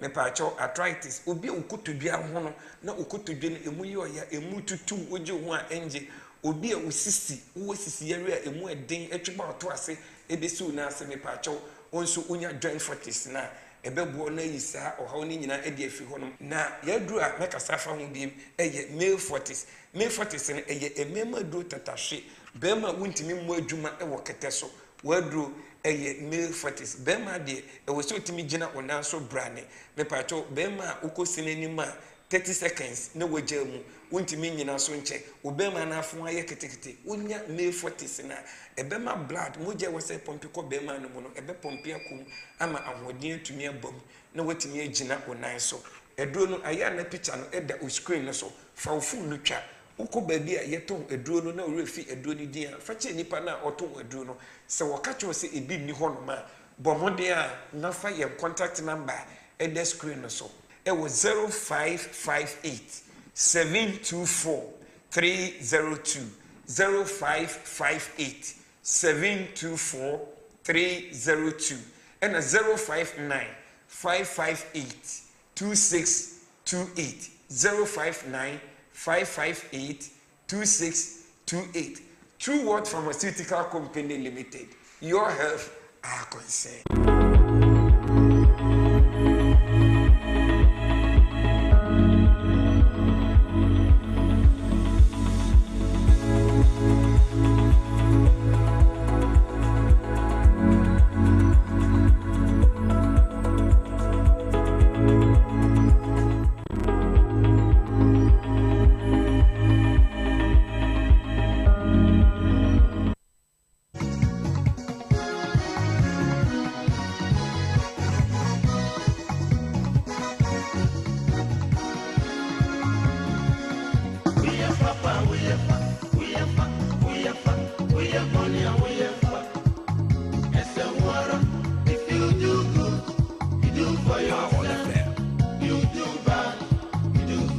Yes, see, I'm man in trendy.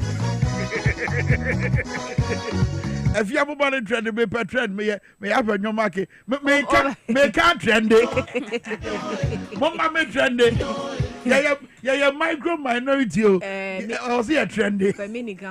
Okay, mini micro minority. Or Sahine, up in your market. Or Sahine, Diasa.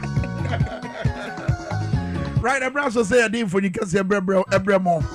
Minia no Martinas, Minia Manum. Yet a gender and some to say, Ewofia. Oh, to said your President John Mahama and to gender and some say. To said ye Donald J. Trump and to gender and some say. Or no gender now with him, and no Gana for him, Oba, Bema, and yet your soft will be better. And who no more boy, Basic trouble free as already was as now sorry cause I was in that sorry way. William I'm up on my churcheko and Kwame and a birthday girl. And I obey. Oh my goodness. Oh, and yeah. In advance. You best spread it. Hip. That's him. Oh, Papa B. That's it. It was him. That's your hand. Come here to come to Bueni. That's him.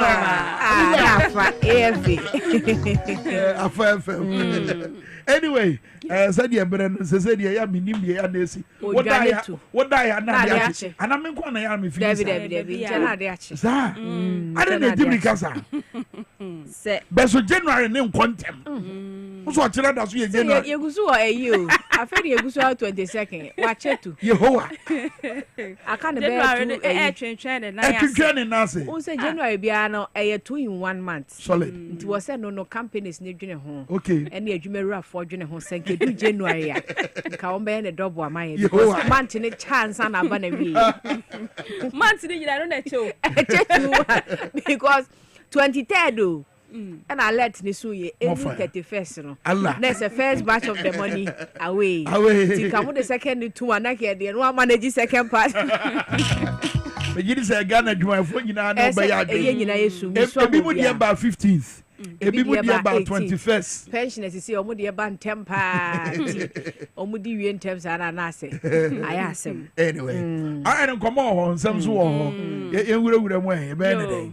Yemfa daily graphic no enhyase ene anopa ofa daily graphic an sem dodo no a ena wode aba enrada asoafo ahodo a nasimpanifo ahodo a His Excellency John Dramani Mahama ebo ndine ese won konkoda hweye ahodo ano no daily graphic ebo ho amane ena anopa ya o 17 more ministers ena sabre mampani assign apa wo na osan pa presidential staffers makomako enkron ye no odi wondi eba ye bi ene orobonyafo Samuel Jeto Blakwa ya wono minister designate ya wokohwe foreign affairs so edi amayen and afen so odmonyamfo muntaka Mubarak Mohammed wono so interior minister designate wono so obonidini ena odmonyamfo Kwablamita Kando wono so ekohwe yapomudine eso odmonyamfo omane boama defense minister designate enra wono so nidin epiemu a empanifo no de na kire se womodo so pa de nyina ne se nyame yadom na wokoshi appointment committee na wototo wano a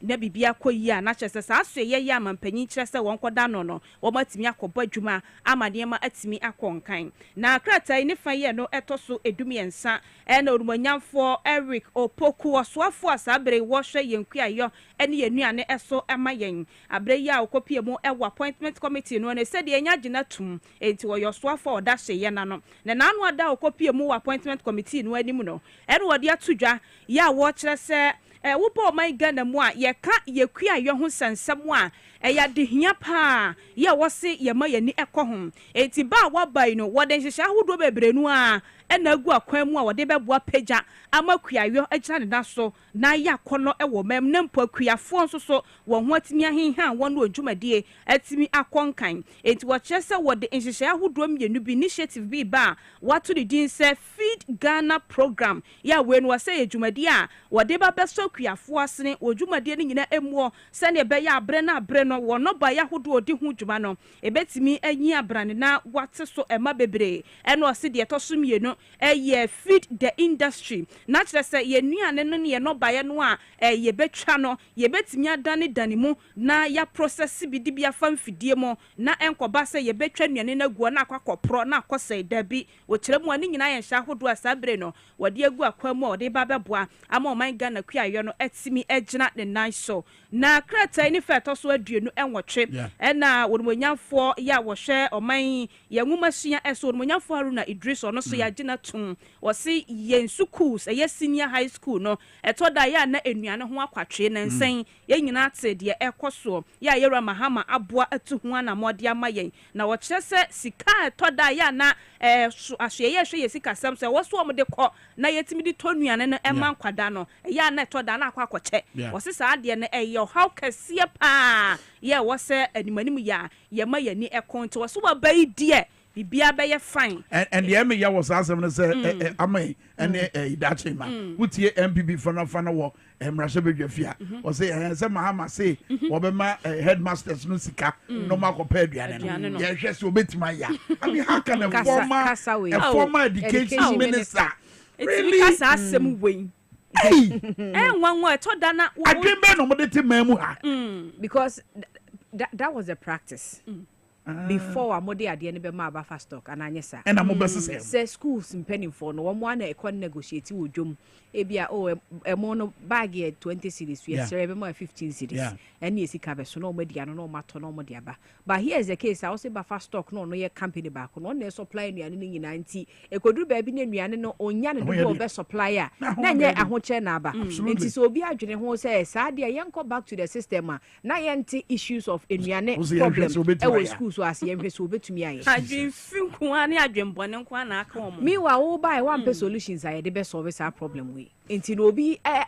might say nyansa no a ade na nka say na ye bompa ya ata na ti so obe ya mana yi absolutely you know sa na wo se kasa ne koye eso mo abem no te say de okay ade na mo nka say ye bompa ya mana ye yi this is how they used to talk omu fura abem no ye hwe se metima ya nti no mo de hwe no mo hwe hero man but I'm sure say he's not going to disappoint them absolutely ye omo susu won krata so say munya ne enhwe no ebe over omo absolutely omo da adwen bone na etaya ban chi say enya adwuma e ko omo kwa nanka atofo ma na se anya yie nso so no enye de omo ka no ene na beba nti me de Daily Graphic no esi.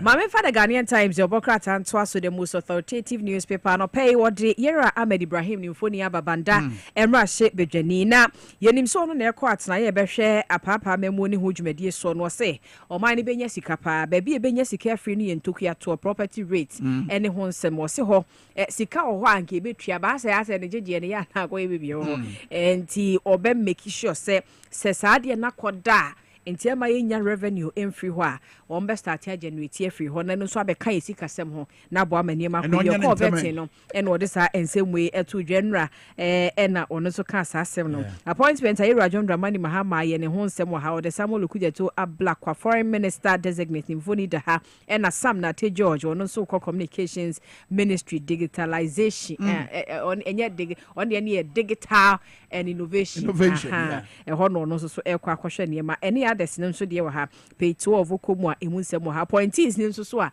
ye de omukọ presidency no so phone ya eda ha na menim de ntia Ghanaian Times na ya ajanto photo pe it's funny I mean or they ever to the Bokrata no enim e wa ha propaganda bi o ye enti eno so ho asem e wa ha na bra kwa me ukaya ba mu a bi no omo ye mienu omo ye memu a ya omo nua ba mu aketo omo kun nututu amana krade ne hye ho a ne yesenka anadwo omo betwitwa ne ho akwa bi di akọ enra court tena ase wa ye ne se emra akoda ne ye chi ne no adi mfie dunum sese wanyini anesa na omo twe no yesi onko juvenile court mfie ba afi ba ko enti 12 months osuya se wanu ne ho bonsam ene ye bonsam ehuna mani bonsam because akwala no ne dia gross namfo a oni mie ba ya e ma wo yesa nti ye bonsam na ye ba bibia baby a wususu batin na mu no e ya sotwe o se ne me nye sure se bonsam ne be o mu prekope na ye bibia wo dwene ho unsa bonsam onye hu se adwene we na aba atiri mu a no waboa ma na manifest koso aha sa no aye nti onye hu se wo fa adwene se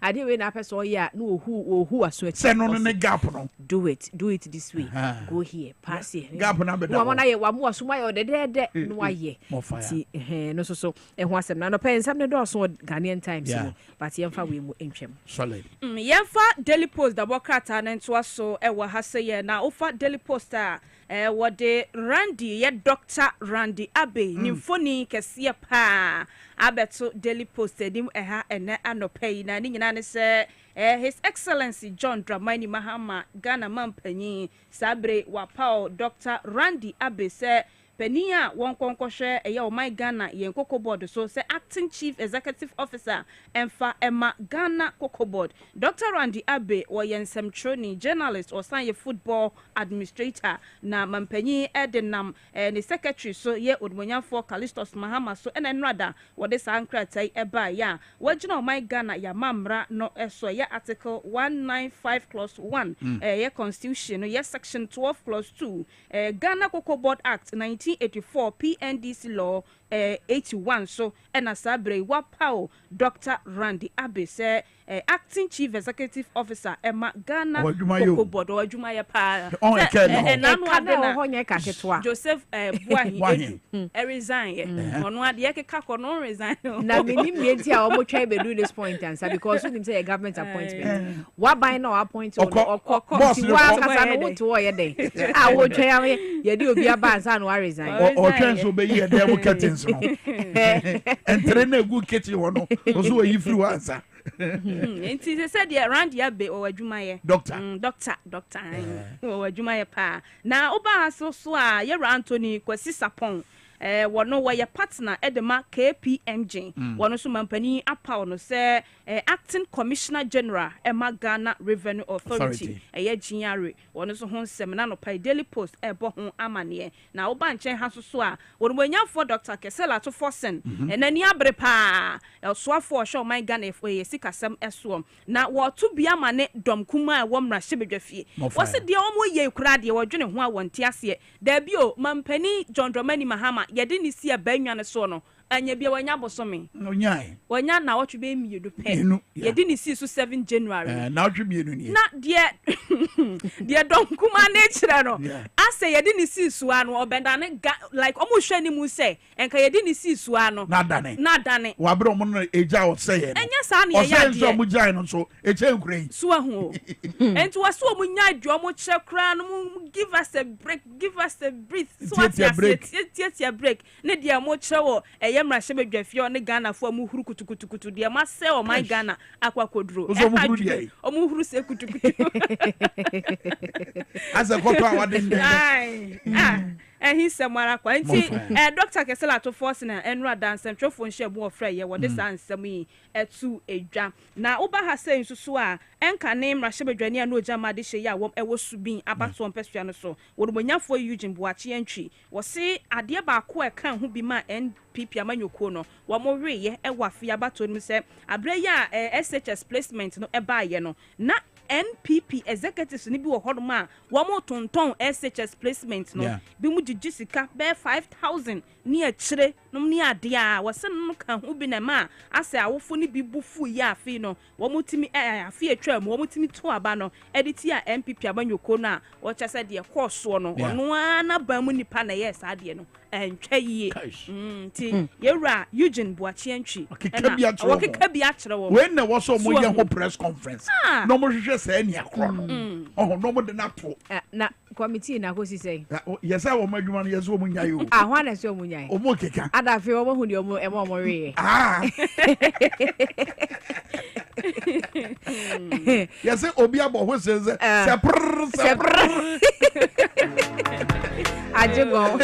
Ajigon. Me the Daily Post no. ABC. Mamenfa Herald the Obokrata nto aso na Oka Ghana Revenue Authority asembia memfa ma media efa nto aso yenim so na na ewo ho na ofiri ho ko ya ye de eye nipa foforo abesi na name as acting no say wo koi no we ye enumdwa okenye enumdwa ose waja over 152 billion 979 Ghana cedis. Okay. Ewe chire ya oko ewe Ghana Revenue Authority revenue no a wotumi aboabo ano no ye waja wo ho a oko no saa no pese wo chire yin nti che so obai wabo adwuma nti ene ma me yempene we saa no ka o se wo de na adwuma no etoto Amishadai Reverend ne de no Reverend Amishadai San way Reverend.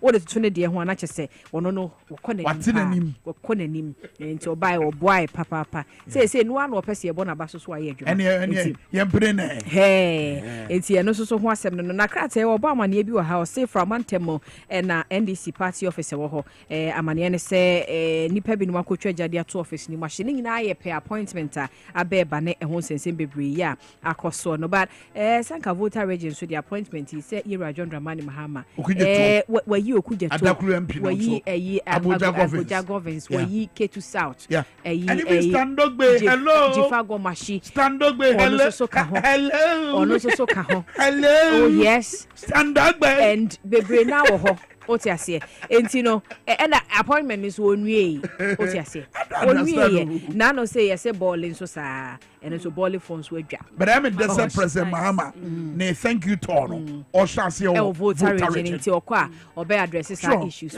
I think say was come gene on say Oliver Twist asked for more the abano omusom but e bia say obi o ho e bia kana so person odi bi ka ho a enko mfa wo mododo na so nhyem enkenye bad idea but to ban a party office because of appointment today I think say and now we call John Mahama papa fia ties because na aye wo mu po ye say enka mo kwa the ultimate no mo ho ne wo fantastic president as Bole Bamboy constituency what to me yi o mampani ama o man ni nyina enti mo de mo ye baby so mo no ye kurekura mo say yanke ye mfa mo nto fam enti say o MP anya minister na so onya minister no po enke sese no kura no ye ayi dadwen bebre ma mo kwo hyehye ayi ti ebe se Bole Bamboy adwobrel mama ye mampani wa ya de da mo ase dom bebre se mo ye sa but munya abotre positions ni ye nchemwie ebi amo de baby ehye baby e beba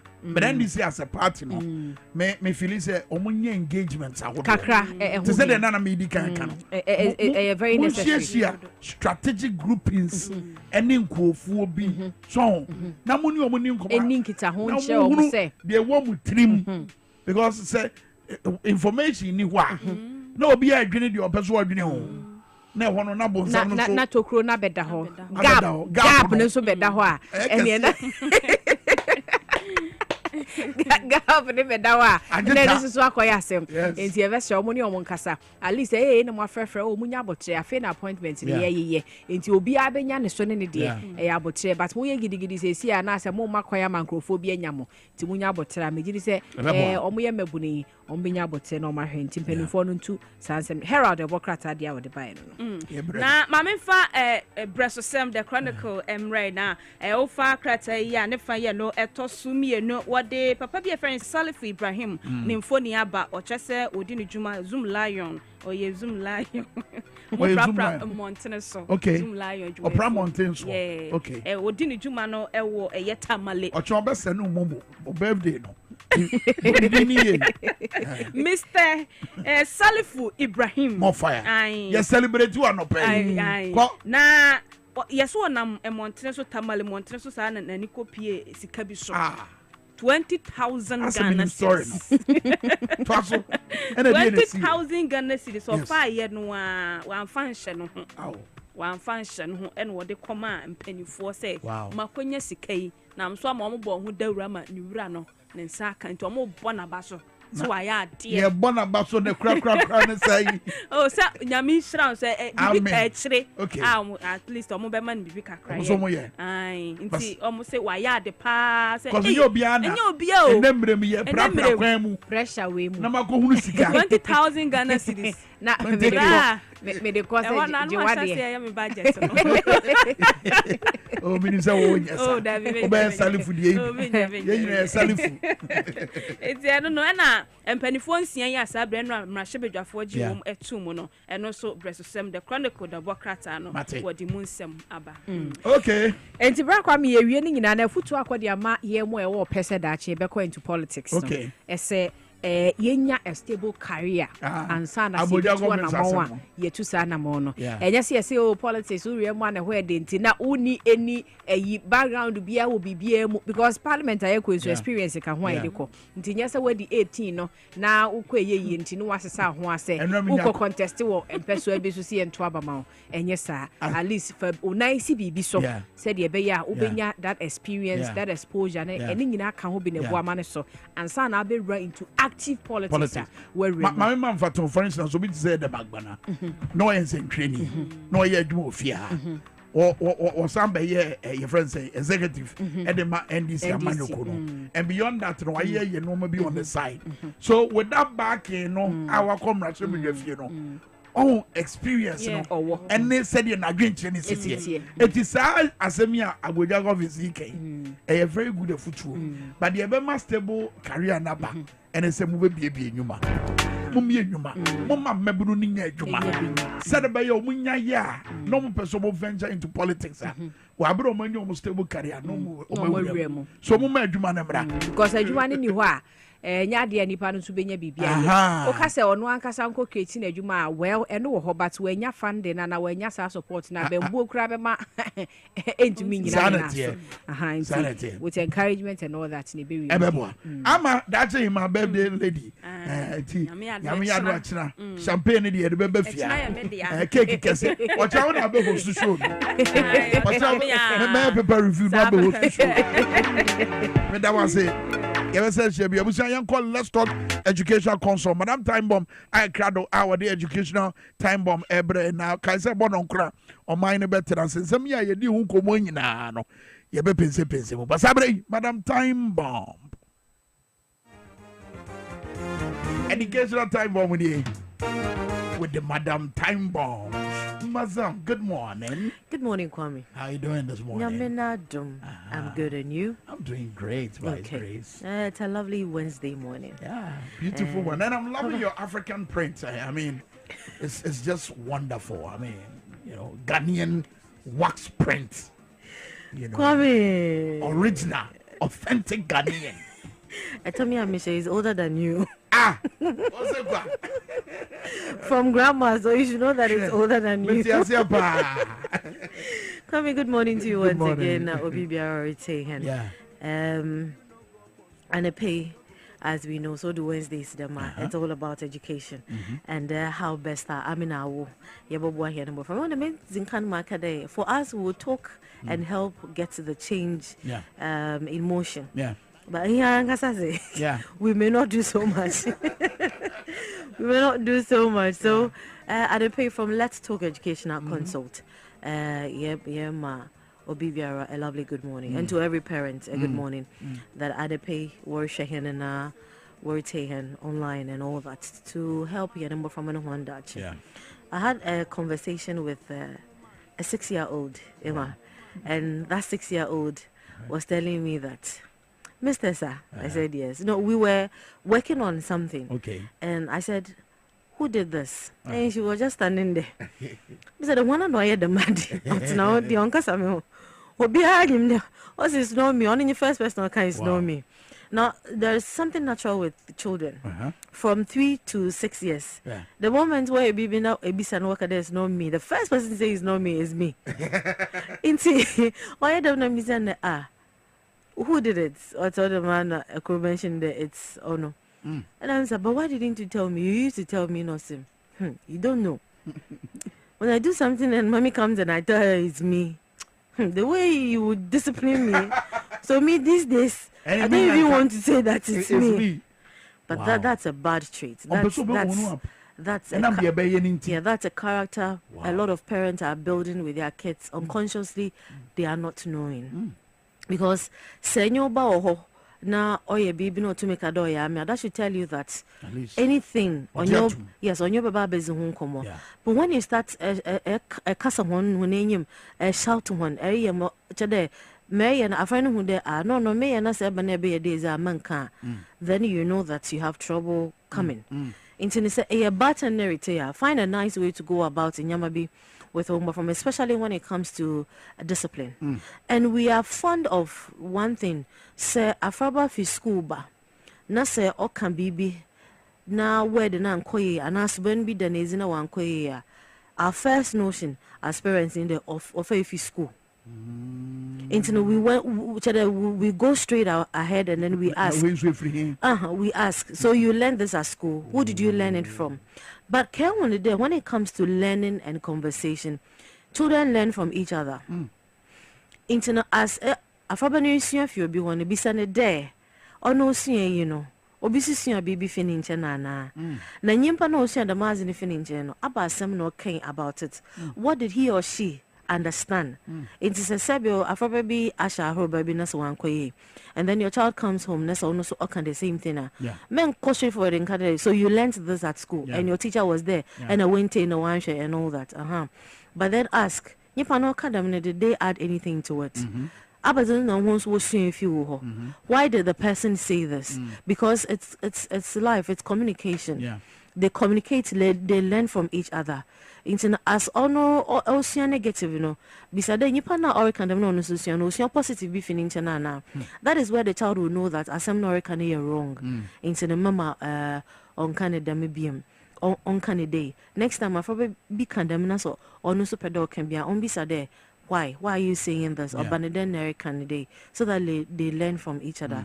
Sunday you go one another yeba kabibi on Sunday you can another would rather put the blame. Was quite the math for starter for Suban getting kitty into the befia. The only thing you say is of fun with school. Meanwhile, if you our uncles or brothers or senior brothers, thank you. There are people in the compound that when you Zagro and all that, so they can learn it from anywhere. But say boy when you that this is how it should be. As in ye.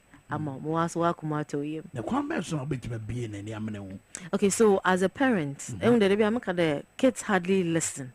They watch the things you do, how you do it, and all that. But then unconsciously they keep the words, you know. Into as Barton, you have to be the example for Oba.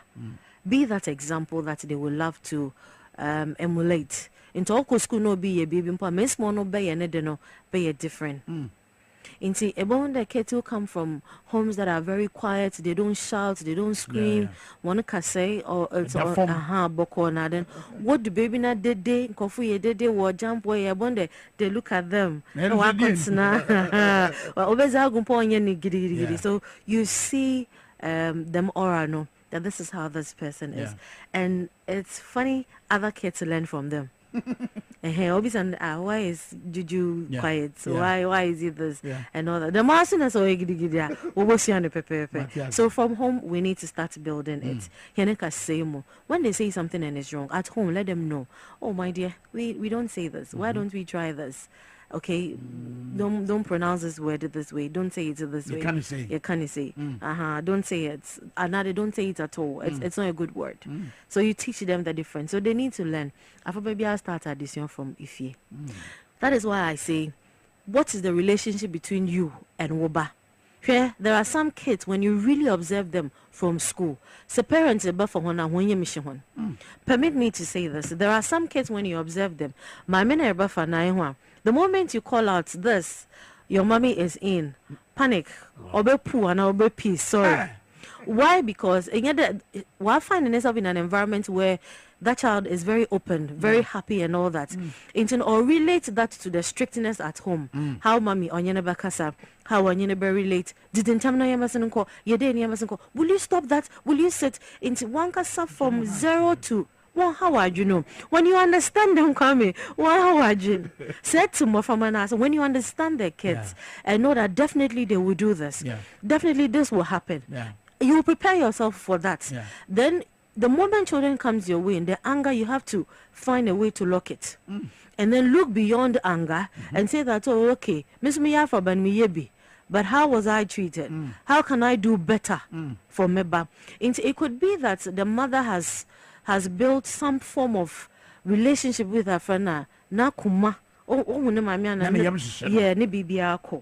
and then from Eastern region we have kind of saying that wow, number from Bodo. Now are very strict. Relax with them. Have a good conversation with them. Open up yourself so that they can come to you and talk to you. Aside that, also because school, because insult na the Kwame Minkah Kwame. Onyende na afababo sebi arobashe. Kids pick up words between 0 to 3 and 4, and not more than 400 words unconsciously they've picked up. So in between, Obeka word baby some the ocean thing, but no refido yafra, but no baby ness on tissue, you were using some words at home, and I do know why the phone we're soaking them into the moment somebody says it somewhere. Now I trigger make way into they come home and they do it into all characters and a ocean and then Yusuf also or 7-year-old child also what the teacher teaches obefia also new referee. Okay, let me 7-year-old a new referee as I watching was go bisa na onka find a way to relate with your word between homework. Say your homework now, that's when you can start talking issues from what happened at school. Afababi obefia opedemowesi and also tunchen. No concentrate on home activities. So it might be difficult to relate with them. But you as a parent need to know ubano syllabus or ocean with school. Get to relate. That's why there is a parent-teacher relationship. When you also know what they are learning, that's when you can ask them basic questions. Because if in a book it means your child is good, but feeling lazy to have that communication from school. So find a nice way to go about it. Right. Build a relationship and then it will help. Okay, very well. And then for one time. Okay, so you can call us, that is the Let's Talk Educational Consult on 0249 069821. 0249 069821. Follow us on Facebook, Instagram, and LinkedIn. Follow Mara Daitesa Ampofo, aka Madam Time Bomb, on TikTok, Instagram, and LinkedIn. And I pay my mincha Reverend Charles Finakoma Ampofo. And you know, for Mrs. Edith Ampofo. Dama Mecha, let's talk for you now. Mamincha Masmo and every parent out there. Mamincha Apostle Dr. Parkwesi Humans. A lovely good morning to everybody. Yeah, lovely good morning to you too. Lovely good morning, Madam Time Bomb. Apostle Dr. Parkwesi Humans. The Humans. The Apostle. Yeah, can say Uncle Apostle Parkwesi Humans on him of Rano. Oh, or the kind of moko bomb pie now will be Nyamia some swatch romo and sudden church crowd. Oh, Doc Apostle. Oh, F.A. Modern. I sprain them and I says, F.A. Modern. Yantra so near called Dreams Fertility Clinic. Now, Omon command the day, Debbie, and my Kaiser non cron or my net in Masabre Dreams Fertility. More fire. Me mama fisher back as here, Barbara Kwame Minkah also. Then I say, me try me bro, ya me dream fertilizer, dream fertility. Okay. It's here. As your first time, Amuti as ye be a nina and say, Obaso about papa. Oko Kwansoa, Obaso about papa, and routine a dream fertility clinic, Abba. Clinic strong Quefia Bruchimemu, UK Bruchimema, any New Zealand, Abedu Ghana, Juma and say a day organic medication, chemical bianca, Yanku Chow, Yanko, Rua, Woodiemu, and Abribi, a patcho. Dream Fertility Clinic and Kwane Clinic organ Hanumusia. Ya born a battle from about 3 years ago up to now. Say she's the best fertility clinic in Ghana. Enti utie me now your bar nasa wo hwan ye odin anamo ya ware for now wo hwan ye odin ha me pacho to Mechanical Dream Fertility Clinic. E hope na enye matrama kwe. E ho na wo ne assured. Number no 0599 555 220 0599 555 220 0599 555 220 and 0597 225 388 0597 225 388 and 0597 225 389. Your bar will go through menstrual disorder. Me pacho and the medical catcher will happen say, oh your bar now menstruation enquire obi de mbakra obi wo no ane de ba 7 days na 4 days na wo se ba no eba ba kopa emba biom enu kura eso te sa kwala ozu ani so ko na ajai emba bio uyo oba nso a wo de mbakra ana ye wo up to now in field of wadu nyina obi wo no ma ra kwa me wanya be 30 years ombu ni nsada nti sete saade a eno no enye se no to if is here wo yeah wadi aduasa wo mu ne nsada dabi wo wiase oba de na basa eno nyina disorder ache ebi wo no ma oba no o produce emema hormone okay bebre echen so be produce oba de obe hu so oba bi wo no mo a ne body shape no a develop mema de pa chen is that to say ko oba be ma na yes, uncle Babe, my but you know that's how the body reacts. Okay. Until also near do a wow.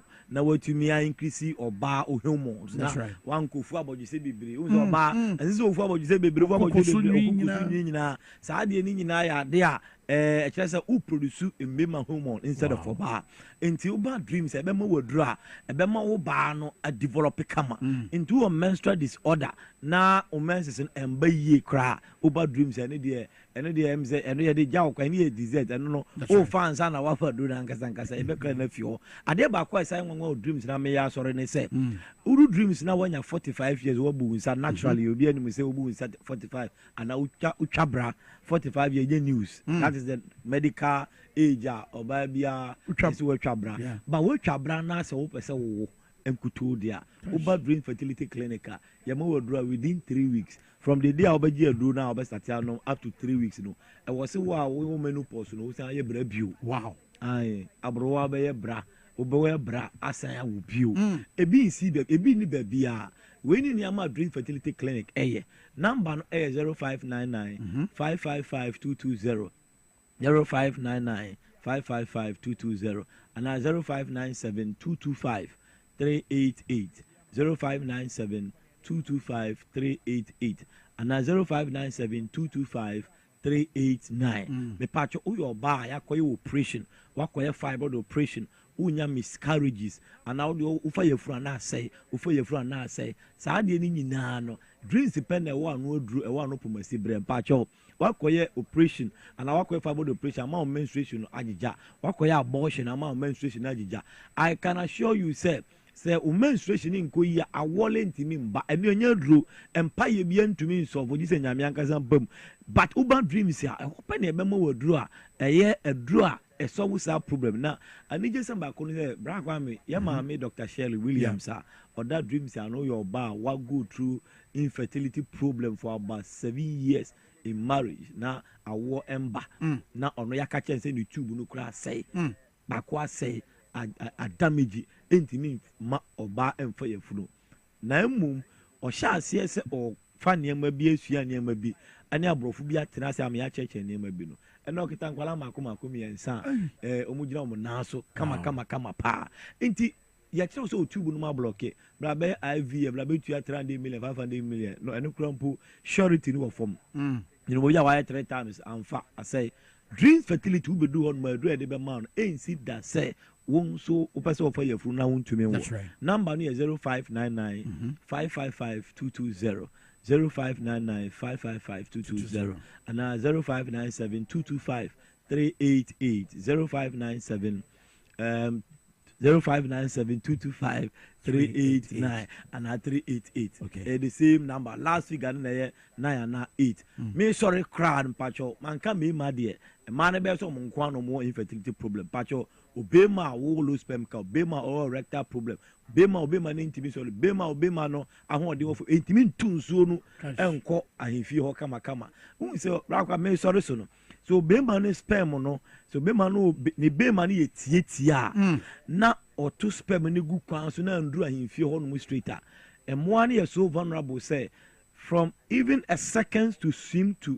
obana wudi mu no omunyina betimi ewu wow the bema na yi ni gina na so a emu odin eto sperm no a eto tiw as owa wati desu ona ekọ no na akwa kugu ahemfie srap na asesa ne ama na afi oba no etumi akire na ye nti ubema no ye yi a obadu de betimi akire styles kura no ye betimi ade ahia ade ne betimi agugu oso tanya oh enya afi na obehwa agu kwa na mo na tubri ka kosi babia wa de mo kwa kosi junction no so pa na aka boom pacho Dream Fertility Clinic number na made to Janama sorry Rakwame Akunya international check 0599 555220 0599-555-220 and 0597-225-388 0597-225-389. That's it, Dreams Fertility Clinic and at home. Karabusa DwaboAse, our Power 97.9. Honorable Nicholas Amankwa, a member of Parliament, Emma Deshia War, a Memphis East Empeswaso. Answer the Ebeko break with TVXYZ. Said you see your TV so down and a friends radio swallow. A die normal who do a di Miami who do be a disabaya. A boy pomodin one some and normal ube here. I would damn said a bear, would damn be any cano. And I want to be easy the amount. Solak Natural Clinic number 1. I had a sub yasunonqua a bar. I want one summer omu trasho omu two free walk. Emma akwada soon be yesu and what will fear.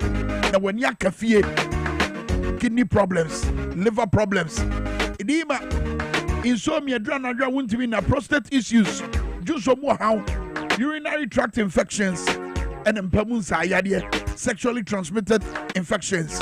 A doctor for was Solak Natural Clinic. I cried on my channel. Bishop Chakwa crack Kokomlimle, Omo Ben Hava Senior High School. From 055-393-2631. Solak Natural Clinic, quality first. Kaina Unusa Franco Trading Enterprise, a leading mobile phone accessories and electronic retail outlet. The whole Ghana will be on Tuomo. Franco Trading Enterprise, Eba phone accessories, phone accessories, Eba electrical appliances, Say your chest freezers, say your refrigerators, say your washing machine, say your microwave. And now Obambo into CCTV cameras. By Franco Trading Enterprise. Phone bia upebia where we are sima yaya where we are sima biano. Papa Party of Franco Trading Enterprise. From 0246422338 and 0555-939311 and 0302225651. Franco Trading Enterprise. What that's why your phone Papa Perfie. Na make say Dr. Agboso say obiamre na bema wa one answer. Obabu ama one number 1 minute man and etwa so. O say ba na wie here. Oba candidiasis edi wunya white e help but Agboso Herbal Clinic. Okwashima no ba himfie no. Friend 0241750282 and 0557402696. The Krabatana Waterman Community 25 Savannah Junction on the Depth Track State no and the DNA we share from 0557402696. Agboso no. Finally, Ansani Ebeko break with TV no. High sense, Emma Yenina, a fish apa, Womuguso Mayena, fish apa, Madam High sense, Papa High sense, Uncle High sense, and Quada more High sense, Womunina Maya fish apa. No Muguso Mokaya said, a buy electrical appliances, Papa, a high sense, and Albania Biato, a one so da firm. It's a high sense here, everyday prices for everyday people. Bawro showrooms are holding a war on my Ghana Ferengina, Free West Hills Mall, Ekosi Kumasi Adum Post Office, Tema Community 25, Kofodia, Hohoi Obuase Mankasim, Tamale. Just a here for Ghana. High sense, everyday prices for everyday people. Let's talk education consultancy. Madam Time Bomb Edda in a Didia Germano. Womuguso Mojim Guadan Totofiwa Mofrana, Womumua Peja Kakrano, Ye Tofa Pem Papa, Ewa Adishiamunti Tia Momo. Enti Enzada Jam Faw Banin Kobe Bia Dan. Let's talk education consult. Sedabaya Yabato for Pem Papa, Ediama will May. No Mutiraba Bill, no Mabayam Penimpa. Entrepreneurship, public speaking, technology and art. When you are entity and Quadana Benya, Abofra Wadi Bosumin Siankosinia Wadi, if you bear do me and more. Almost Saturday classes and Ukraine Kume. Almost human library in Ukraine Kume. A church for Suku Ranum. Mokwaji a foot in church and free. Let's talk educational consult. Sadabea Usuku no Beya Kono. Omo touching in State, Mango Street. From 0249 069821 0249069821. Let's talk education consult. Building the future through children.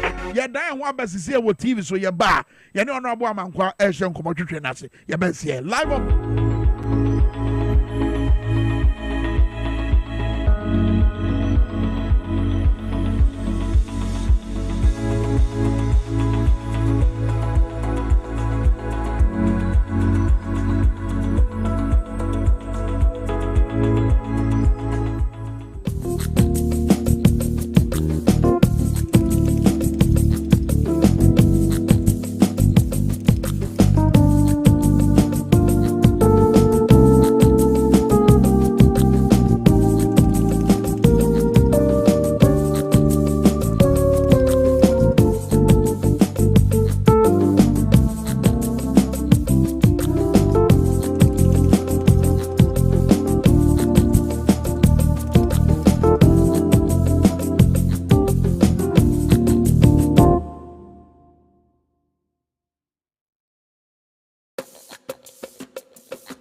Facebook Live, Power 979. Obi Amra, to say the Carl Fioflos Abano, to say the Felix Kwakuabano, to say the Yakubu about Facebook, to say the Rabiero about Facebook, to say the Augustina Masopa about Facebook, Mario Sejambra about Facebook, to say the Reverend Gladys Wilhelmina about Facebook, Kwaku Washington so about Facebook.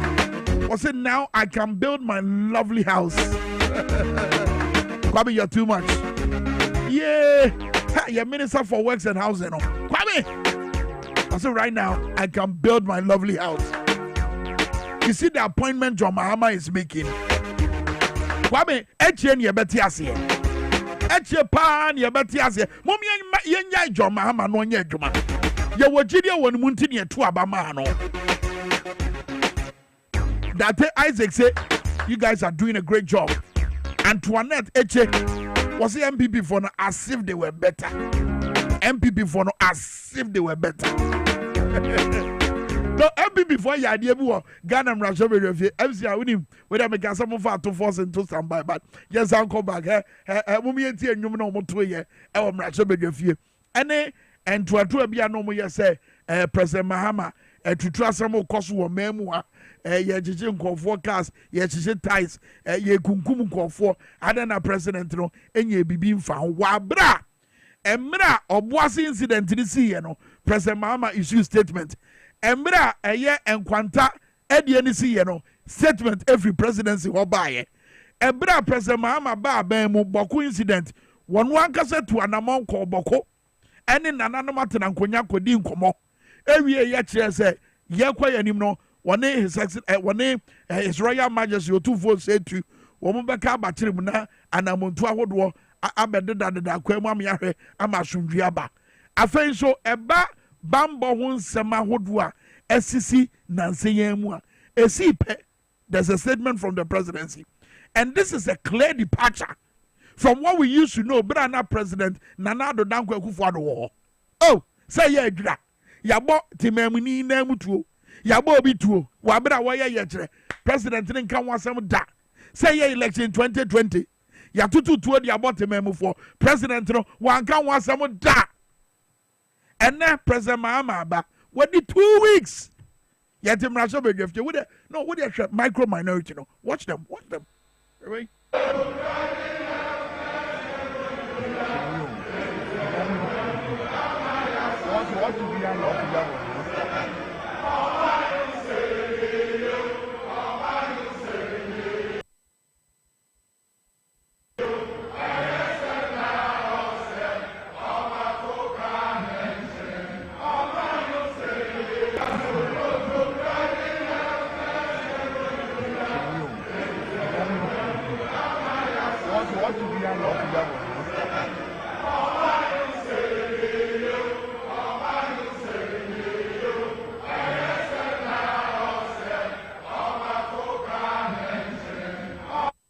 Man say and you go moto montiasio political party are now what man would tell us ya hwe han me say yensuo yensase na mo ankasa mo party for edi gadam say ni o say ye course we mu akotene mo ankasa mo tena wo ya hwe han ma ya bosuo mu tokuro pa na mo share the two wo mu fi so man ni sika no mo tam de say o man ni sika no ama say e ka na amene man no yet ye honorable Dr. Kasiela to forsen wabra na wo expose minority no how insincere they were in raising those issues on the floor of Parliament. Yet you know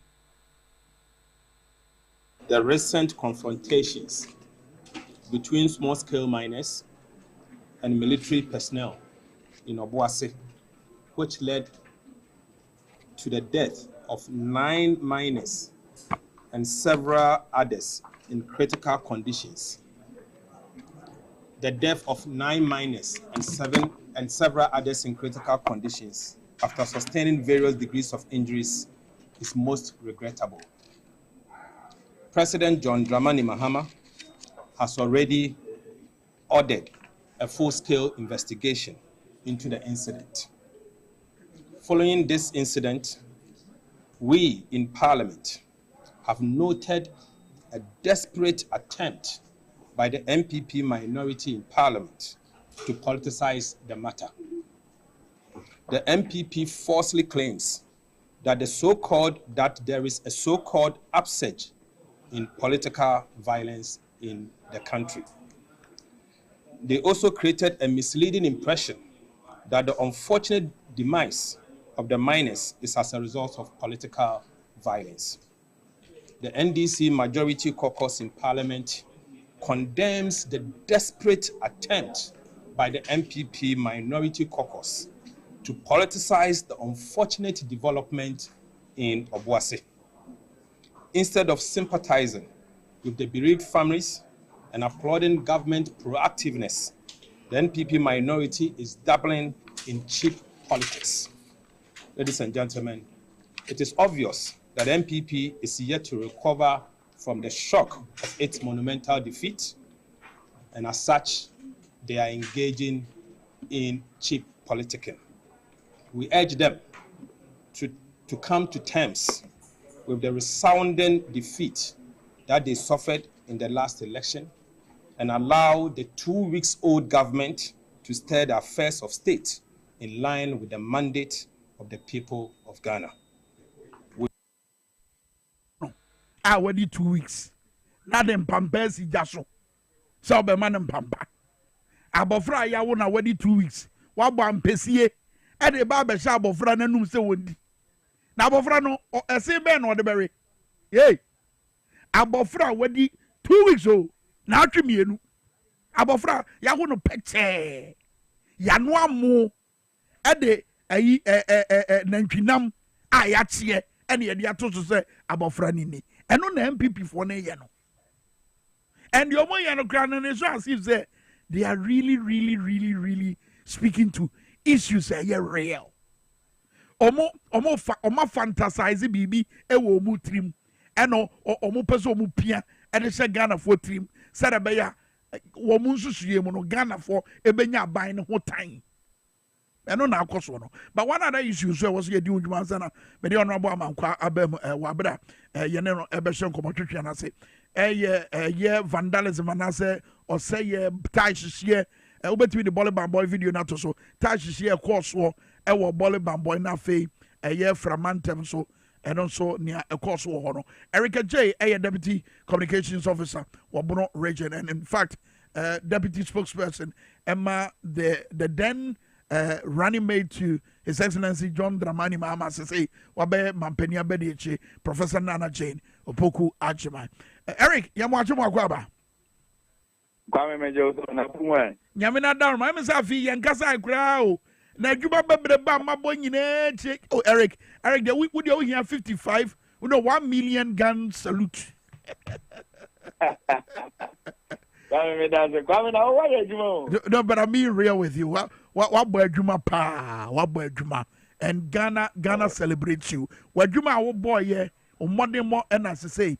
Ya bedru baby ya dra MPP ehuru mo ho ano a ensem enim no mo keka gum ba de nyina mo no wa bere ekoso no so na omo nso omo wo NDC mo no minim se bia enchireche mu bi na ehia osade yo me da nyame asese wa ba phone no so ye nti a omo ne nam a omo se no ma bufu aba na ko bole bamboy a ye hyehyɛ ties uko framantema party office ni abo ewura ma yes no ma no all because of appointment akoso no Eric edie na NDC anase edie na obeka kire amanfo mo ntenia ekoso ase Kwame me da se de di kan metia Ghana fo nyina na party mano yan kan sho mo nyina ase do mo nyina ase de omo ye ma ye afia bato ne so ye nipa His Excellency John Dramani Mahama say, although BBA say, I want a Juma pa or ye. What shall say appointment? Yamiadum ministers were you 42. Yes. Okay, so be my education and I'm a boy.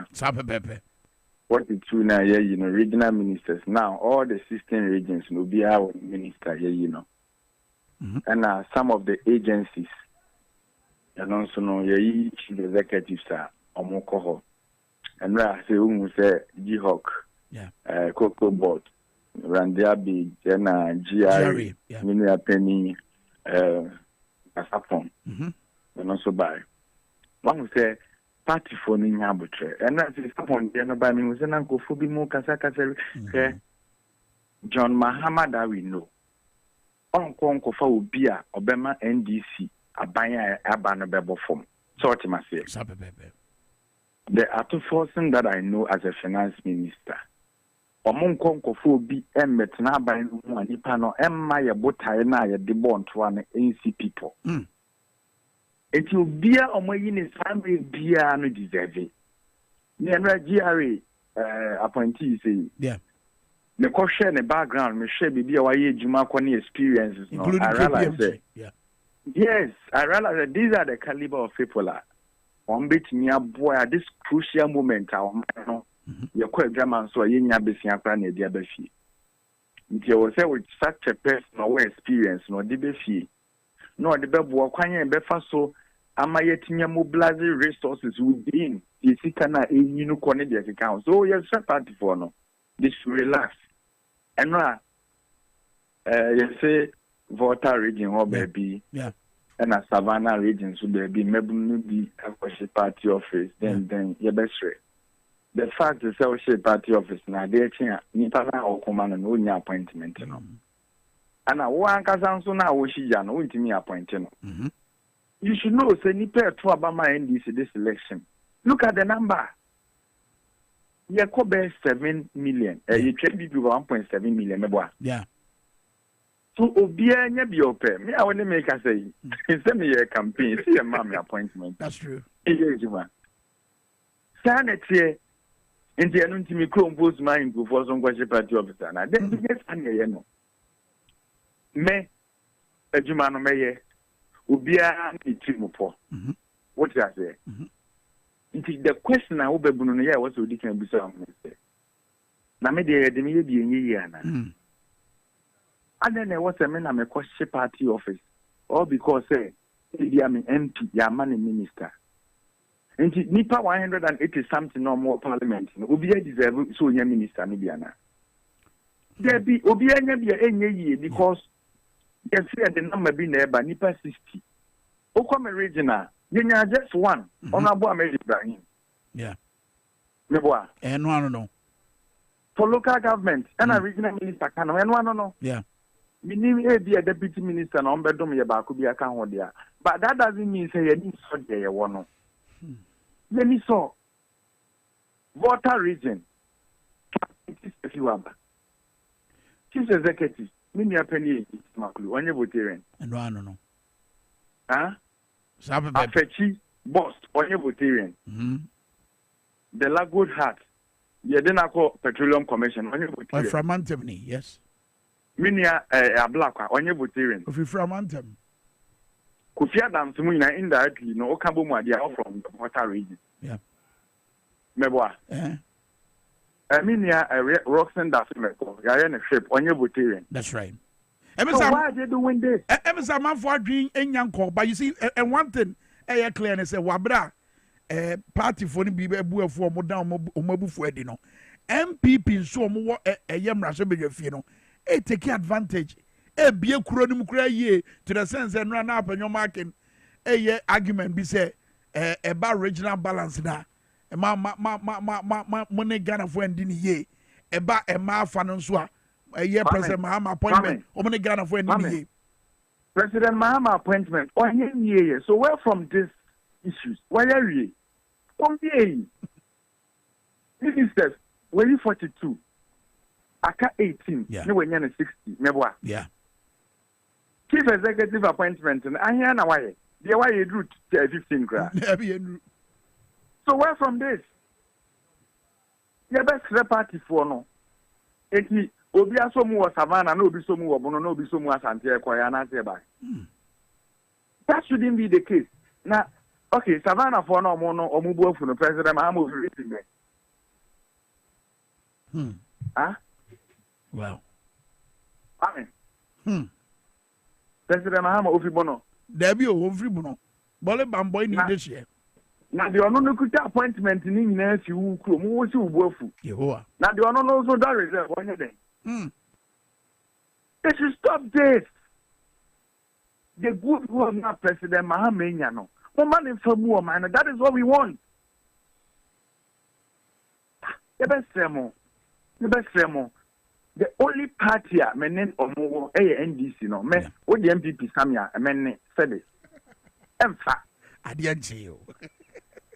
Kafra, and can I call overboard? Obi Diampesi Sabri. You know, the party you have is the NDC. Yeah. And then about Chigawa, I'm working in Chiga. What about party office? Niani see you. Okomi party office. Yani contribution this year. Yeah. Now, what can I say? It's now been 10 years. You know, washing appointment. I don't know. But dear Nama expectations are also sir. Minim baby on one expectation is free back. Masa, we politically you can expect something, you can expect nothing. Yeah.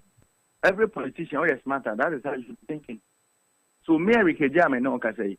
Me see imagine people say can't I was say mama appointment. Maybe some customer fine. Yeah, mommy be a fine. And I'm a no. We move on. Inti say na me makoshe obi Mr. Mo appointees no so na mo dodo na mo ka ho na mo hye youth na chi no mo ka ho e kan say mo nya fight no mo no. Yes, because we a leader, you can control your followers and our subjects. Yeah. Into almost start agitation to say your appointment you couldn't control them. Your ministerial position, can you govern for the nation? Wow. So where are we going to?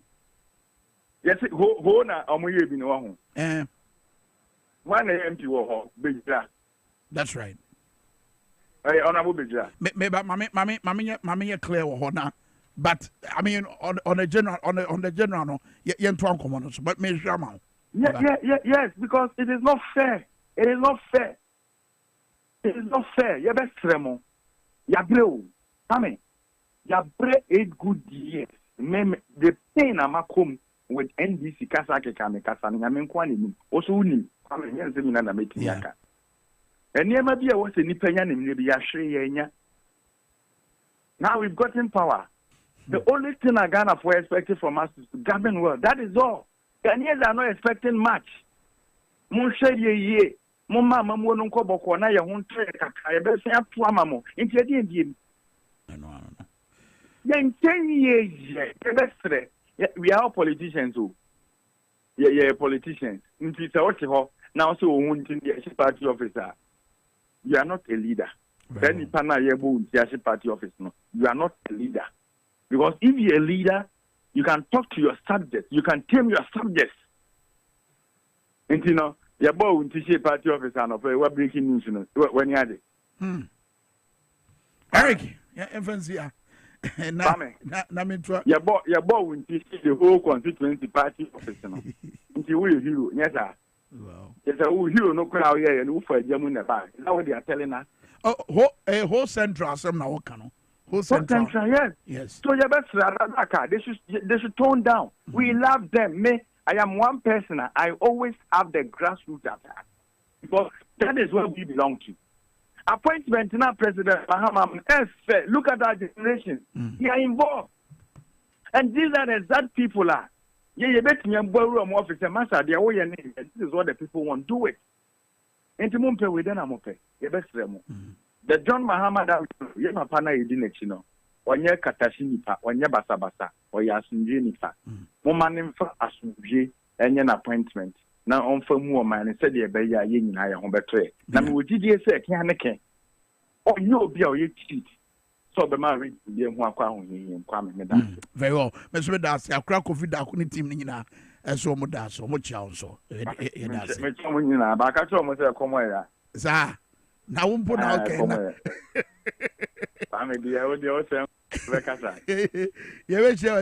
Eric, a J, Enna. Can Deputy Communication Officer, Bono Region. I was your Honorable Collins Abetina Sina, share your common Honorable Collins Amankwa. Hey, come here, said, you know, ye, man can ye kura honorable Nicholas Amankwa na kwale nso kura de me de member of parliament ma de chewo Amenfi is honorable Akwaba. Yeah, I think na kwale nsi de free senior college that menyina is that's true bibi aboko de oh nyame adom yo nkwa wa wo da so she fiti na che se nkunim de mu ana wo da so wo no white is my favorite color. Asa. Onye nkunim de nti na da so sha wo. Oh, sesi are Ghana nyina di nkunim. De me ba na traffic aye went me fa Okada. Na me see are ma me because John Mahama ye bi o. Sisi sika ye de fa akonwa isika mu idi president echi na twam. Etwa. Ya say buska. Ya say buska. Hey, na Okada ya wo fa yi, Okada rider na musa say da be na mo be hihye mra se de be ya. Omodwumadie no. Se de musika no. Ebetima koso. Honestly, me tiso nyina na misuro ntimet me na ankasa. See, I didn't know what's usro. And you're only 2 weeks in government. No. Say Okada no. I'm not used to. Even me call constituency, okay, like Pragiana Amita used to. Okay. And see, I'm not used to because I don't know how to ride. And I have no they will override the traffic near there, no. Way. And not like what call constituency, they all call one way, I won't see a car. See, you see, I'm saying, how many years now all this business, no, so what we're riding for. Since I know at the age of 15. Wow. And the guy know you're good. Wow. Good. And so you make us say Jema bedi or you save. Because can't get in an area about me I share one number. In Austria, but because of that time me delay ka cry. Went in and ending come answer. But for any Okada rider what here sabre no. Say ni swade hu no bebam da ben. Oh yeah. Say His Excellency John Dramani Mahama. Who said they were starting a jumedie na. Promise be our make here means a Ghana for a ratio mu say you be kan ho na watumi aye. Even though it is challenging, looking at the economy I be inherit here no. It's not easy, but here at John Dramani Mahama also on kasasa akeke. Look at, I'm a member of parliament. Now so me see a boy here at John Dramani Mahama baso. Because me say baby a party for be able funi ade e be hwe so munya botre. Because here at John Dramani Mahama the all year no. This Fourth Republic, you been see that. Ebi ne den. Ebi ne say what ba or say we winning about parliament. No kuta 183 members of parliament. That's right. Now you're John Dramani Mahama be ministers also you 60 ministers. Even previously, now you 10 regions crampo no. Now we 10 free from 60 now we 50. Yeah. Now we have 16 regions. Yeah. Now 183 members of parliament. Look at your 16 regions. Yes, or your regional balance. But don't share the quality of product or the maya. Yenina say yem boom because one unya kamenya. Saminsumenya was wenya. The ultimate goal is say Ghana for you be deliver. Now your NDC near do so. Yeah. My dad you always used to tell us say oh ya man yosema fan say wa rent you obi die. O rent you obi die.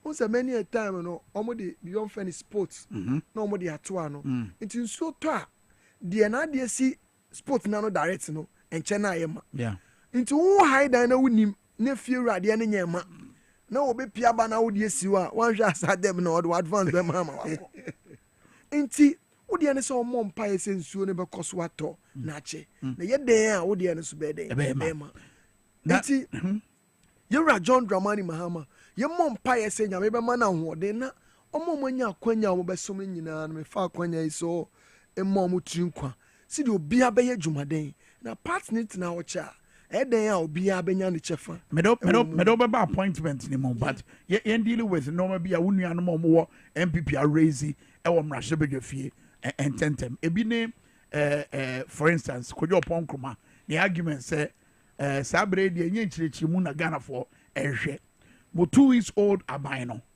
maba no also mo make sure say normal boa na wo soro no sabre mo aba no also ni nyina esase etete ba fom enye nchirichi mu.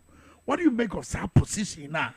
Unya no free of once a year be o yem raso bedwani e ho no ateki the kind o ya wura mu de na me nchia tie for na hwefo na me nchia ye party na nkasa the top hierarchy general Siedu Nketiawa national chairman me region western region na Natoku and the entire family na me constituency am fees Chairman Atochi and entire fraternity. Any obibia, any mine was some of mine. The Tokwam was such motos. Nana, you're a cojo upon chroma. When the party needed him to defend the government, you know, on him say abayano, abon, and no save the little integrity, no. Into one say another with fee power. Into one kasana party in recognizing opposition. Why do I say so? Or the governance as here, abayin piano or bar or bekase or bar. Near to 10 normal so you free a year 30, area about 0. But even idea money cost if we make inflation. What is inflation? Inflation simply means the persistent increase in the price of goods and service. So how are we stable? No, previously no, nanka every month, every week, every day, a normal cost row. Since year kasano GM buy within the space of a year 2 weeks. And what do we see? Yeah. Prices are stable. Say and cost. Look at the dollar now. Say come buying also. They should be ashamed of themselves. I do always say someone say yeah politics now we need to be humble. But such a person bound because one shot also you give it the call to him say like onyabotre. Adi amodi 8 years I said no. You expecting His Excellency John Dramani Mahama to use 14 days. On upon a cabinet impo onye ye. A binding pon starting move here. And to get MPP for no ye come no more share. They have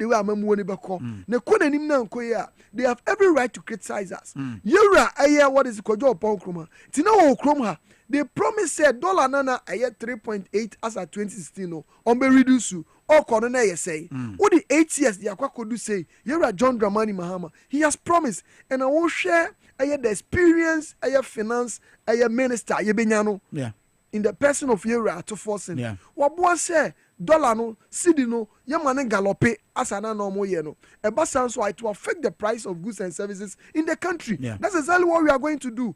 Ono grand appointment krano and run ya approve na we are obe start na adwuma and then obe side 2 p.m. exactly until when our expect so obe say obe control sa no man no o hwe aduane nsem ne bo cost shortage of food in the country ye manage here. This is the only country ye work program for planting for food and job. Now so still look at inflation food inflation gallop could do 52%. Was honorable ko job pon kroma not in this country and then na mo kasasa ade o mo kasa ne say o mo die no mo sorry victory na ye nyan no mo ntiase but o mo say ye dwe ahantan ahomaso na ni die no obu ano mo fa magana fo enu nti enama oman no omodi kodu ba bi omodu a Ghana fo akire omo sa what can said your mo kana beto Ghana fo trim for instance education minister na wo ka say okay Harry na Idris okwa education minister ne memoamo na emom wo kono so say president Mahama wo hye bon wo ka say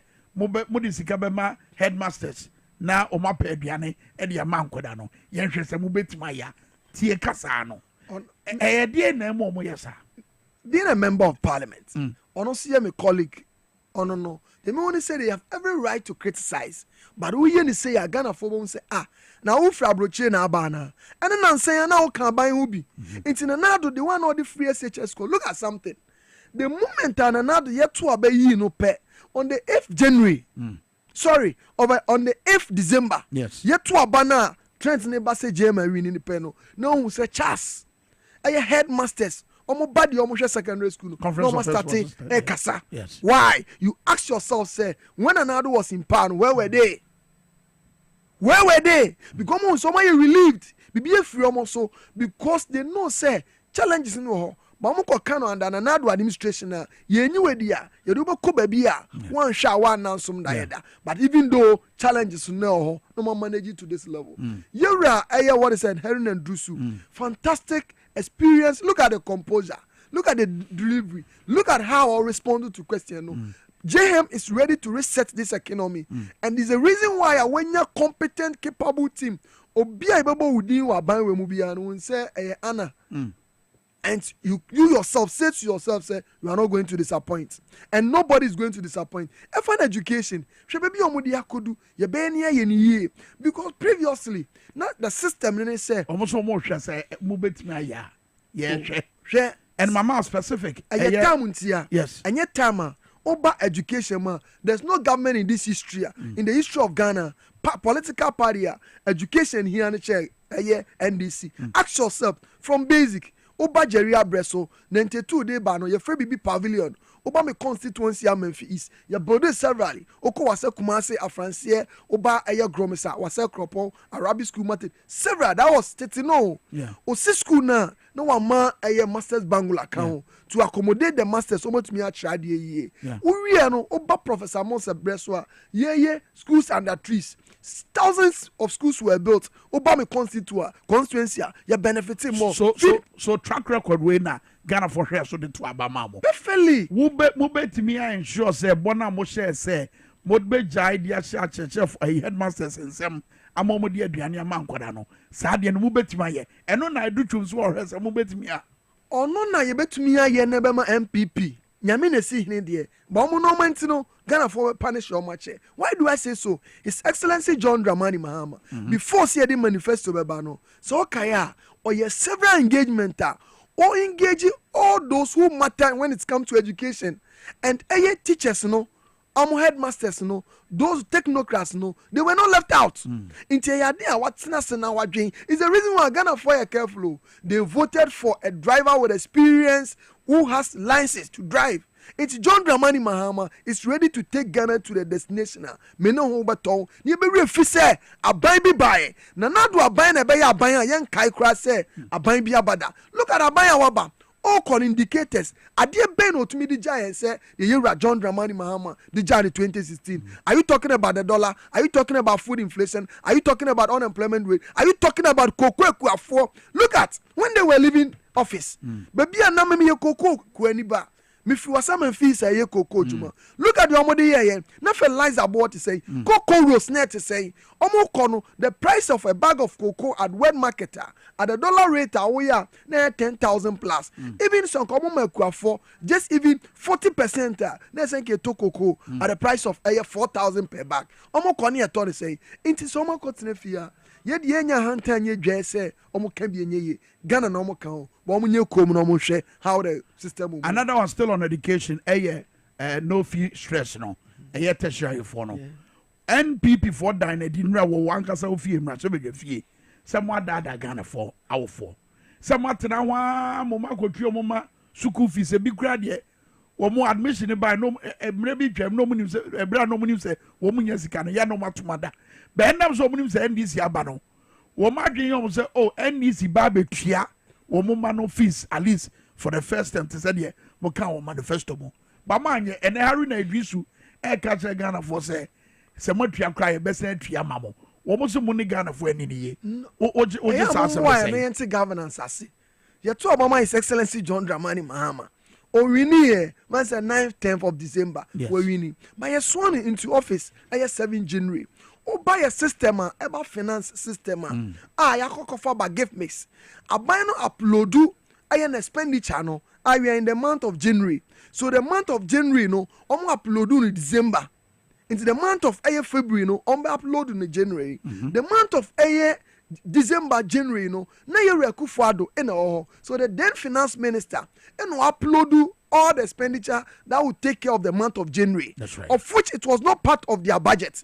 It is our budget. Our budget nene say school for no more tertiary, you will take care of their tuition fee first way, Into your budget neba, it be take care of that. Awufu awako tuya neba school next academic year obasanye tuya. Next year so obasanye tuya. So what we do is demoka. So the government will take time. We calculate to know the number of students all the schools enroll, then we give it back to them. It's a system that will take care of itself. As we speak, school for equal school, you are to force who is the finance minister who is to take care of that, Ono Krano, you're sworn into office. Yeah. So who is going to manage that? Yeah. This was something that they should know. Yeah. But they are doing that because of politics. And they always want their people to know, say, even though they are 88, but Kasa, what I believe in Paul said, it should be constructive. One shall be Kasa, not gonna for value, no, asa. Into Gamianka, no more how the system will go from January, June, July, at least a binary settle. Even first quarter, we are men say a binary, you can give that government, they say, we was settle kakra. No, Wakasa. Now, we school here. Obi a hoko school crying him say, let's see, I am Mahama, so by any minister of education.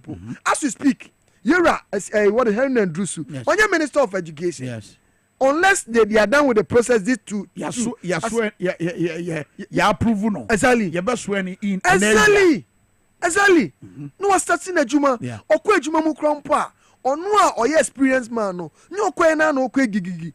It has to take time. When you technocrats work on, you do several engagement. They take you through the whole system. Also when it's way before the government can implement or no the policies no. Yeah. So it's gonna take time, and they are very much aware. But opposition, they are still dreaming. No, it will be hard for them to understand. Say into MPP penny. And I'm going to lose 1.7 million votes. In the MPP penny, and I'm about parliament with 88 members of parliament. In the MPP penny, and I'm going to see as minority side no, and yet also I am minority cry. Na micro canwa. You speaker see and find chomo. Me share sitting arrangement in parliament now.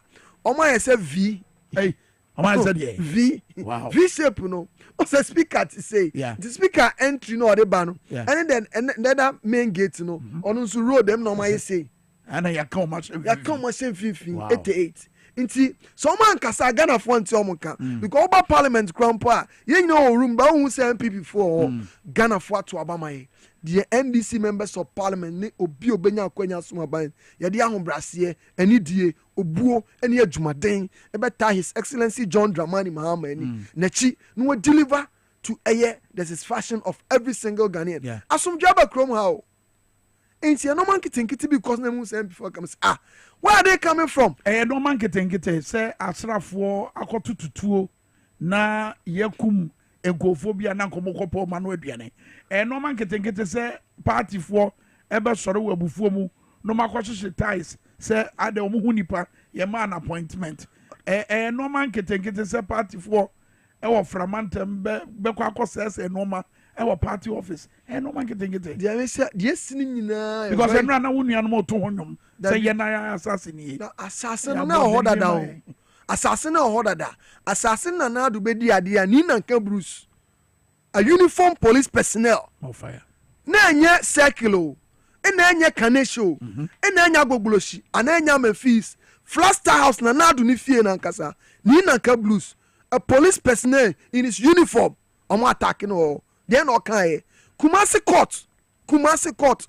Abuma ko di boni e di omo kono.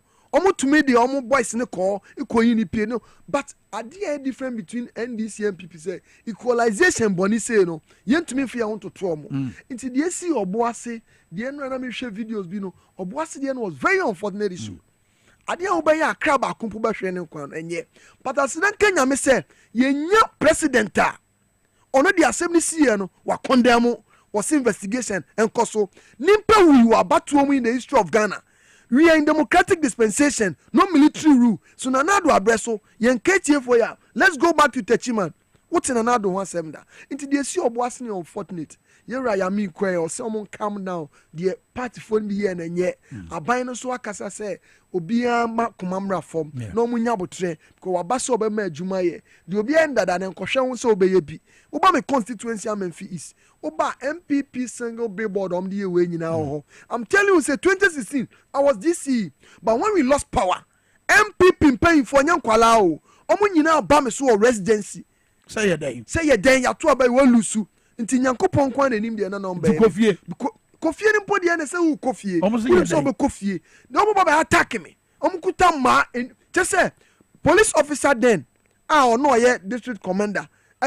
Commander Mwako. He was slapped by an MPP supporter. Wow. Because Abayamba. But then Obama and Fisa, you didn't pay for Kasa because we have leadership. Our council of elders, our coordinators, our chairman, executive, myself as the MP, no, you won't say Asasirano or Pasomdre, Ayamahine or Pempuntu. And the reason why I want to Obama and say MPP and to me and ye, Yamra Maye, Tidiomi and Nanyano, Mema Yebi. And Sanson has yet into already a see who are very unfortunate. Already a see or Bolly. Yeah. President Mama comes from Bolly. Oh, yeah, sometimes. And you know, their MP, very fantastic, brainy. Now, shall the Ben so Wakondemo. Yeah, Wakondemo. We shall hold appointment because you knew it. But all your regional balancer. Make me expect to say, maybe a Western region can in Ababayo. But see the mechano, and to me, yes, Hada. President Mama near to Abamano. let's give him that mandate. A Jumana so the no. Look at one managing every regional. Me crime stress am say JM or problem because look at your number of members of parliament here. Yeah. Look at the number. Yeah. How are you going to certify every region? But Osha Wayeno. The one you can see cry 3, 2, 3 and deputies beba.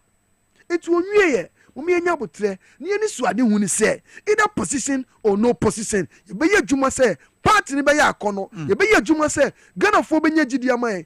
Awi no. I say Chibi say it was out of love. It was out of trust. Omo party no. Ni antutu ye no ma yiye. Na ya moya homodin. De betu ye no, e be champion before de no. Eno na nyame adoma ye nya leader. John Mahama ne caliber ne ho be ye din amaye. If you say me the very day yes when in now all mano what is it he was when he was addressing that's right now read this kind inaugural address I said to myself na nipa be kra ni because to me ni anka that was the time I said ko hiti magana for who say na do dan kwaku fado ko no ye ka na obato 120 billion na or see e ka wo krom ha no omo de ye almost 800 billion Ghana cedis. Dollar no over 2 year na 3.8 ni raba o mi say ni boy de into obeba no omo fees na 17 Ghana cedis. Food inflation omo di ko 52 na omo jai 22 into omo metre kroma mekanjo say Mahama na ye nyankopon ko na sebi enya the able leadership of His Excellency John Dramani Ma ko jai do so referee nyinam ko jai do so school feeding program oba the various basic schools so omaguno omo tumi tua caterers ka school say yes omo ye duan omo jai uko micro wase kropo Arabic school omo jai a school they are not feeding the kids omo say de omo ka we na do de jai cocoa board since 2017 18 19 20 21 22 omo de eye car Yura John Dramani Mahama in a betua. Coco Rose, Omoka Somo Yeno, Omont Mianye, almost saying Jettis Kaum, as Yura John Dramani Mahama, Osha Francia Quine, the Rampon Quine, Upon Valley Quine, Abrochekrobo Quine, Osha Wasaman Pon Quine, Wasakropo and Wagastret, and Yura John Dramani Mahama, Yanidana so sobe. A buy Babu market into Tumisi, set of the economy on the Abedu, unemployment rates. You to a year school, omo no mo pejuma, omo nya kwadwofo, nanso aban amaya kwadwofo. Unemployment rate in the country when we were leaving office, it was single digits. So omo ko omo jaye say, na se Ewura Mahama hu ni say, sa sembi wo ho a, enye sa platform no be kan no, ye be kan fie. Enna mo nya no omo kasa no. Okay, ma me fa we introduce say first batch of year ministers I be so omo no. Jumedi no because of 3 p.m. Now, Senemedika kind, Honorable Dr. Kasiela Tofosen, Honorable Dr. Abdullah John Jinapo, Honorable Dr. Dominica Yene, Honorable Haruna Idrisu, and I feel so Honorable Eric Opoku, and Honorable Abuja Govern. So, 3 p.m. and a year swearing in, Ebekoso. Ghana is in the same man. Yes. Ghana is now in the same man. Look at Omombe ya bomudini na no.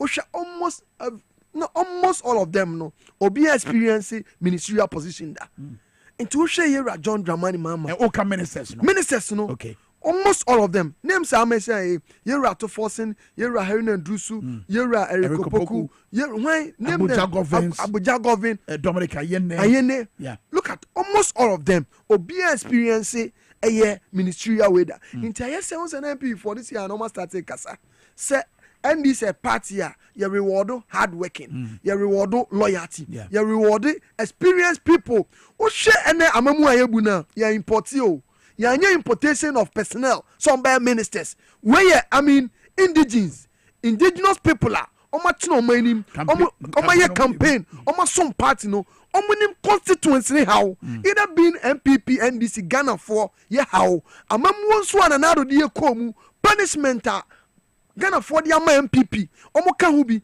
to omo hwe se e bi beto ye no these are the people Yura John Dramani Mahama wa parade omo look at the agric sector the agric sector alone no e betumi transforming the fortunes of this country look at the fantastic chaff Yura to force in Ministry of Finance your finances you saved oban legal Yura hine mention Yura the energy sector JJ we call him JJ it was chamber so general kasa on say practically you know what first system him and you understand the rudiments of the sector now okon you are govern Abuja which are technocrat with a background of engineering. That's right. Who share delivery or and suggestion idea say we are going to reintroduce a toll. Yeah. Tell me a single country in this world tolly. The legalities are by way abeye obetwa tomu because say no more introduce e-levy ton by 419. We are going to reintroduce utia driver for money aje na omo sisi kaneba yemfa fix ye kwan no enye fama omo. Look at how you Abuja expose you omo say aban tauto no say waye kwan 11,000 kilometers exactly me was 675 exactly Andra na former Minister of Roads, he was trying to justify, and Speaker Chen said, "This is not a platform. You have the right platform to justify. Call your press conference. Go and bring your documents. Tell your people. Tell Ghanaians. Say Ghanaians you improve wrong. So I buy Obediye, Obeseno, Obejaika, by His Excellency John Dramani Mahama ba, or so about Tonobo, no washe, no yeniye, every single Ghanaian, no huatono. Look at the business class. Look at the suffering they are going through. You can't even plan for a month. Abra Nanado Teso, because either the dollar is moving to 3 cedi higher, 4 cedi higher, unim, inflation. Look at how it goes. Look at how parents were suffering. And previously they were saying nurses are suffering, teachers are suffering, farmers are suffering. This one they were doubling suffering. We are not going to joke with it. Yeah. We are not going to joke, and they are very much aware. But thank you, Tono, DNA barbecue. Thank you to His Excellency John Mahama Barbe. At this time, I war Barbe. At this time, Obia expected it was a because of Abraham kind statement to now. Obi sending message say wabra why thank you Tono was say action idiotry and may sure say action no kano obeso hu empuntu nyuma e wo mo mia ahodo no on say at the end fix it. Simple. I'm a proud member of the Apostolic Church Ghana. Now osha nyankopon say akotafo du no yare no ba ko pe na koda na se nyankopon bisa say unuan man kron no e wo hefa nti Ghana for ya de kese we e de ama Ghana Idi ama NDC, Idi ama His Excellency John Dramani Mahama. Show call back, no show appreciation. Also appreciation, no. Nananom or Mano will have the opportunity to also speak to him. Ebi anasa tem no. Nanabi wa kon baby or say me here bibi. Nansu me nim say 2 minutes ho. Inti ko ne kofan kunim die bra 2 minutes ba me me how no ebe 2 anim into once I engage you no how be your man to me anka because no nim so opposition no now no your president on bet me anya kwan e dia to nanim no mo so hu say yewra mahama nya boni aye into eso oba na obeda o mo say Yesu Kristo a o ya abodi mfiti ase na wiye no o say akwatafo du ni yare no o ka say enkro na aka no e wo he. That's exactly what His Excellency John Dramani Mahama is doing and it will be privileged for me constituency. I'm a fee say Yewra Mahama Obaba Western region nanom adehye constituency nim and our region ni be hia ni na engage na de ere fee ayantumi ankan ni po abra de nim so opposition no yetumi na di nkomo ni asan kan ni say His Excellency okasa man fees obama ye market okasa obama ye nursing training okasa obaye yakwan obaye ensuo yenim say dawson ha dwen de yenim say obaye inti ye kaio okwa koso kaye na a refreshing no so ba watu hu anamo that will help him to connect to the good people of Ghana. No mas koso shomu in Ukraine say waba odoma say dia say bia no obeye is the reason why he was voted for. And me now as a young politician I me wa ban mu many just say me so me NDC ni because o hwe future na the future is bright. O hwe minister sebon previously anya de asia nra ne ade a nke ebon minister bi ni a aside obi mu ye no there's no single minister ya boni din a region be sorry constituency be sorry say we dey no ho wasem we dey oye say ni nyina no e applaud ko na ya applaud any CEOs ni MD positions it's sharp o see Yewra Mahama o so kotena fie no o say he was coming back to right the wrongs you get it. So once our ban just say we sua de akonya a wotimu no matter obi ni profession, no matter ni degree, no matter ni doctorate obetinemu a your first time obe fambo. It's like coming to the chamber. You just listen. Honorable Samuel Uku. Open the politics in Ghana. Or you practically experienced. But the very day sorry our person cassette chamber no. So sit down backbencher. Do think that today is special Tuesday bonanza. All for the mic, you know. Yes, you feel one I by him. Wow. It will be now sitting in Parliament. I'm a conyassasa. My free one. So you're senior. And my bamani more fire. Makumani muso. Namako. It tells you, sir, you're Mahama practical in experience. Wow. And no matter what, obey a president, you know, no him say, Yenny say, but when we say Ghana. And no one saw you say, to the be I saw you tough, to the be I saw say, and Yera Mahama never taken for granted. So who say, Yera Mahama, you don't predict him. Say, no maybe a CC dadano, or no who be no, it will go like that. The most stress Ghana for NDC for ya to abawi. Since your partner by a Ghana for in idea. In the end, idea say, a best of Ghana for in any. No ma koso enya gidie no ma koso ato abaman abra edi mpuntu esefatano edemo enkomo na esi ano no just e bre no ko last one ansa no mamo akọ onkomo e de pa voter region e be ye first bia his excellency your mama be kwa akoye thank you to no ne significance here ne say here ne say sabi Friday ya so sabi mpanyfo se e boda ma so ana basa ye no koso framantem basa na ekoye no o champagne for be condemn meet your constituency deputy secretary no say unfortunate even on be the crampo they can identify them but oh yeah they see if bia no mensa wo mu nti ono de ya condemn party no so NDC and so sa no man so nti obi enjoy the money ye fair ne say voter region as you all know is the home of NDC. Inti se o you see sabi ye bodama ye bo free and nam so be protein affinity there. Why don't you go there and share voter region a few vote omo pejamo even there being our stronghold no there being our home no this year's votes no it was exceptional. Inti every single region be a war Ghana be and remember my constituency I won almost every single polling station. I won almost inti I mean, pride me won't say me na me ye be nyame any odo wasa me fees nyama me sana ira John Dramani mama voter for it deserve na see meaning say was starting ho e be wie baby ya so the significance of it on is say that has been our home it is one of them must cement mo political fortunes ni ya na enye ko na be cement yo okay okwose na nanum nkran no wa kire mo said your kind obeye nti the obeye no in the best cement your fortunes obu ode man nanom say previously president to me catch na nanom say unu osika akoye u free SHS go and complete it mo kra no man to aba mame enu ti na mpuntu o ma ha no flood esi hwensem am yewura na pom keka fa no o cho say Ghana nyina ye de enyi bi film nti da odo amodo ye no ye re film o hwe na so kwa akwasi the Ashanti region look at the one who welcome no yewura John Dramani mama Ashanti memo the one who welcome because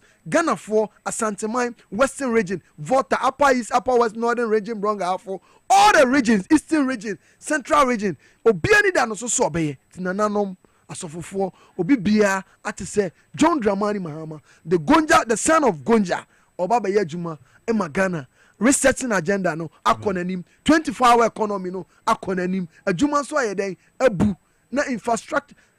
We Kwame Minkah free wa. There's no abine out in about 2 years John Dramani Mahama in terms of infrastructure development. Come to my constituency and see yourself. As you speak, your bridges, a Sunya bridge, all that boy idea, you need a John Mahama so. Into a few since the year 2009, this year really presidential order. Into 2020, no, your man 5,000. I fear my year John Dramani almost 10,000. Now the year near the BM to know near a silly dinner. That place will be no go area for any political party except NDC. Into any ye kasa.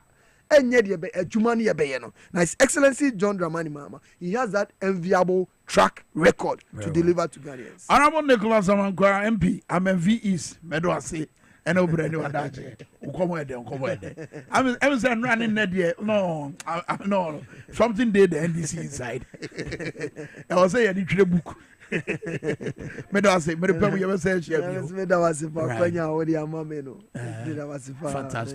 I was here for Honey at the Mubesi, I was DwaboAse Power 97.9. I feel so TVSY said, Vete no bet was on there, Refi.